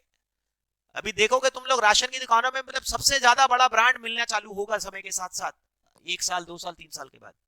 सबसे बड़ा बिगेस्ट ब्रांड भारत ब्रांड। आटा खरीदोगे भारत ब्रांड, चावल खरीदोगे भारत ब्रांड। एफएमसीजी कंपनी के शेयर के दाम कम होके रखे हुए हैं इसी कारण से, उनका माल कंपटीशन, सबसे बड़ा कंपटीशन कौन आ गया, सरकार। चल बेटा, अब हम घुस रहे हैं, रिलायंस घुस रहे हैं ना, उसकी जगह हम घुस रहे हैं। हम तुमको 29 रुपीज में राइस देंगे और मार्केट में दूसरा 40 रुपए मिल रहा है, कौन खरीदेगा 29 की जगह 40 में, कौन खरीदेगा? अब समझ रहे हैं, वो हर तरह का सामान अब भारत ब्रांड में आएगा, देख लेना 6 महीना साल भर के। कोई खरीदा, कोई जानता है भारत ब्रांड का? हम बता देते, 25% मार्केट शेयर ले लिया है ऑलरेडी। कंपनी कोई नहीं है रे, भारत सरकार है कंपनी। क्या वो फसल खरीद रही है, किसान से खरीद रही है, उसको प्रोसेस करके पैक करके बेच रही है सीधा 29 रुपीज पर की, जानता है ना। वैसे अब हर तरह का प्रोडक्ट आएगा, आटा दाल चावल सब कुछ आएगा, अलग अलग तरह का भारत ब्रांड। पीला रंग का पैकेट है और उस पर लाल रंग का स्टिकर है। चलो, तो इससे क्या होता है, सरकार जब इंटरफियर करती है तो भैया कई इंडस्ट्रीज खत्म हो जाती है, कई इंडस्ट्रीज खत्म हो जाती है। समझ पा रहे हो? सुनो ना मेरी बात, कई इंडस्ट्रीज क्या होती है, खत्म हो जाती है। हम लोग नहीं कर पाएंगे, सरकार फ्री में देना चालू कर दी, हम लोग नहीं कर पाएंगे, जाओ, इंडस्ट्रीज बंद हो जाती है। कई लोगों को अनड्यू बेनिफिट मिलता है, जिसका क्वालिटी खराब उसका भी फार्मर का सामान खरीद रहे हैं 29 में, और जिसका अच्छा क्वालिटी है उसको भी वो साला 29 से ऊपर बेच नहीं पाएगा। तो रिसोर्सेज का मिस एलोकेशन होता है ना। इस तरह के लॉसेस को बोलते हैं एफिशिएंसी कॉस्ट या डेडवेट लॉसेस। फिर से बोलो, क्या बोलते हैं? एफिशिएंसी कॉस्ट या डेडवेट लॉसेस। मतलब ये प्रोड्यूसर की चॉइस और कंज्यूमर की चॉइस के साथ इंटरफियर करते हैं। कंज्यूमर को बोल दिया तुमको यही माल खरीदना पड़ेगा और कोई माल ही नहीं है, भारतीय रेलवे में बैठना पड़ेगा, आप क्या करेंगे? पसंद नहीं है मेरे को, जाना पड़ेगा वहां पर। प्राइवेट ट्रेन जाते नहीं, मतलब प्राइवेट गाड़ी जाने का रास्ता नहीं, मान लो तो कैसे जाएंगे? हम हमेशा फ्लाइट में जाते हैं। मान लो बंगाल में एयरपोर्ट, मान लो कलकत्ता में, अब हमको मान लो सुंदरबन जाना है, एयरपोर्ट कहाँ है? मिदनापुर जाना है, 100 किलोमीटर दूर गांव में जाना है। हमारे पास कोई फ्लाइट है नहीं, हमको ट्रेन से ही जाना पड़ेगा, उपाय नहीं। हमारे पास खूब पैसा पर हम जाएंगे किससे? ट्रेन से या फिर गाड़ी से। तो कंज्यूमर की चॉइस में इंटरफेयर हो गया, कंज्यूमर का चॉइस में इंटरफेयर हो गया। कई लोग फोर्सफुली कंजम्पशन करना पड़ेगा, उपाय नहीं हमारे पास, फोर्सफुली कंजम्पशन करना पड़ेगा। आया नहीं समझ में अभी भी? बोलो ना। और प्रोड्यूसर भी, कई लोग लिख लो, जब सरकार इंटरफियर करती है तो कई इंडस्ट्रीज बंद भी हो जाती है। लिख लो, प्रोड्यूसर चॉइसेस, सरकार इंटरफियर करती है तो कई प्रोड्यूसर फ्रीली प्रोड्यूस नहीं कर पाते। फॉर एग्जांपल, अगर सरकार भारत राइस 29 में बेचेगी, अगर सरकार भारत ब्रांड का राइस 29 रुपीज में बेचेगी, एग्जांपल दे रहा हूं मैं, ये अभी नहीं, 3-4 महीना में तुम देखोगे जबरदस्त प्रोडक्ट मिलना चालू हो जाएगा। भारत ब्रांड का राइस 29 में बेचेगी तो कई राइस प्रोसेसिंग कंपनी बंद हो जाएंगे। प्रोड्यूसर चॉइस में अफेक्ट हुआ, कई कंज्यूमर, साला वो इंडस्ट्री बंद हो गई तो मेरे को जो बेटर क्वालिटी का राइस मिलना था वो बंद हो जाएगा, तो मेरे को मर पूछ कर वही राइस खाना पड़ेगा। कंज्यूमर चॉइस में भी डिस्टॉर्शन होता है। अरे होता है कि नहीं? अरे कॉलेज को ले लो ना यार, तुम्हारे पास चॉइस बचा सरकारी कॉलेज के अलावा है ही नहीं, क्योंकि सरकार जब फ्री में एजुकेशन प्रोवाइड करना चालू कर दी, फ्री में सस्ता कॉलेज प्रोवाइड करना चालू कर दी, तो प्राइवेट कॉलेज खुलेगा तो उसमें कोई जाएगा नहीं, तो जो आदमी अफोर्ड कर सकता है वो आदमी उसमें भी पहुंच नहीं पाए। नहीं समझ में आया तुम कॉलेज में एडमिशन लेते समय तुम्हारे पास ज्यादा चॉइस था क्या? मतलब खुश होकर कॉलेज में लिए क्या तुम एडमिशन? शायद तो नहीं, चॉइस नहीं था तुम्हारा। And even after regulatory framework अगर कॉलेज में ले लिया, अगर खुश नहीं हो तो भी चेंज कर सकते हो, बड़ा मुश्किल है, वेरी डिफिकल्ट। कंज्यूमर की चॉइस के साथ खिलवाड़ हुआ ना, क्यों? सरकार इंटरफियर किया, तो लिख लो कंज्यूमर चॉइस में भी लिख लो। सरकार इतना फ्री कॉलेज दे दी, इतना घटिया क्या बोलूं मैं, इतना घटिया कॉलेज ज्यादा दे दी तो मेरे को कॉलेज पसंद नहीं है फिर भी हमको उसी में रहना। कंज्यूमर की चॉइस, कंज्यूमर चॉइस बोल रहा हूं मैं। अब फैक्ट समझ पा रहे हैं कि नहीं? एम आई टॉकिंग फैक्ट्स और am I talking in irrational way? क्या मैं फालतू बात कर रहा हूँ कि काम की बात कर रहा हूँ? कंज्यूमर चॉइस समझ में आ रहा है? अरे फालतू कॉलेज के चक्कर में हम, कॉलेज पसंद नहीं है फिर भी मेरे को रहना पड़ रहा है, लिख लो कॉलेज पसंद नहीं है फिर भी हम मेरे को कॉलेज, मेरा कॉलेज पसंद नहीं है फिर भी मेरे को उसी कॉलेज, मेरे पास ऑप्शन नहीं। Am I very clear in this? कोई डाउट? चलो, तो ये तुमको मैंने पढ़ाया, दो फंक्शंस पढ़ाए। कितने फंक्शंस? दो। क्लियर ना?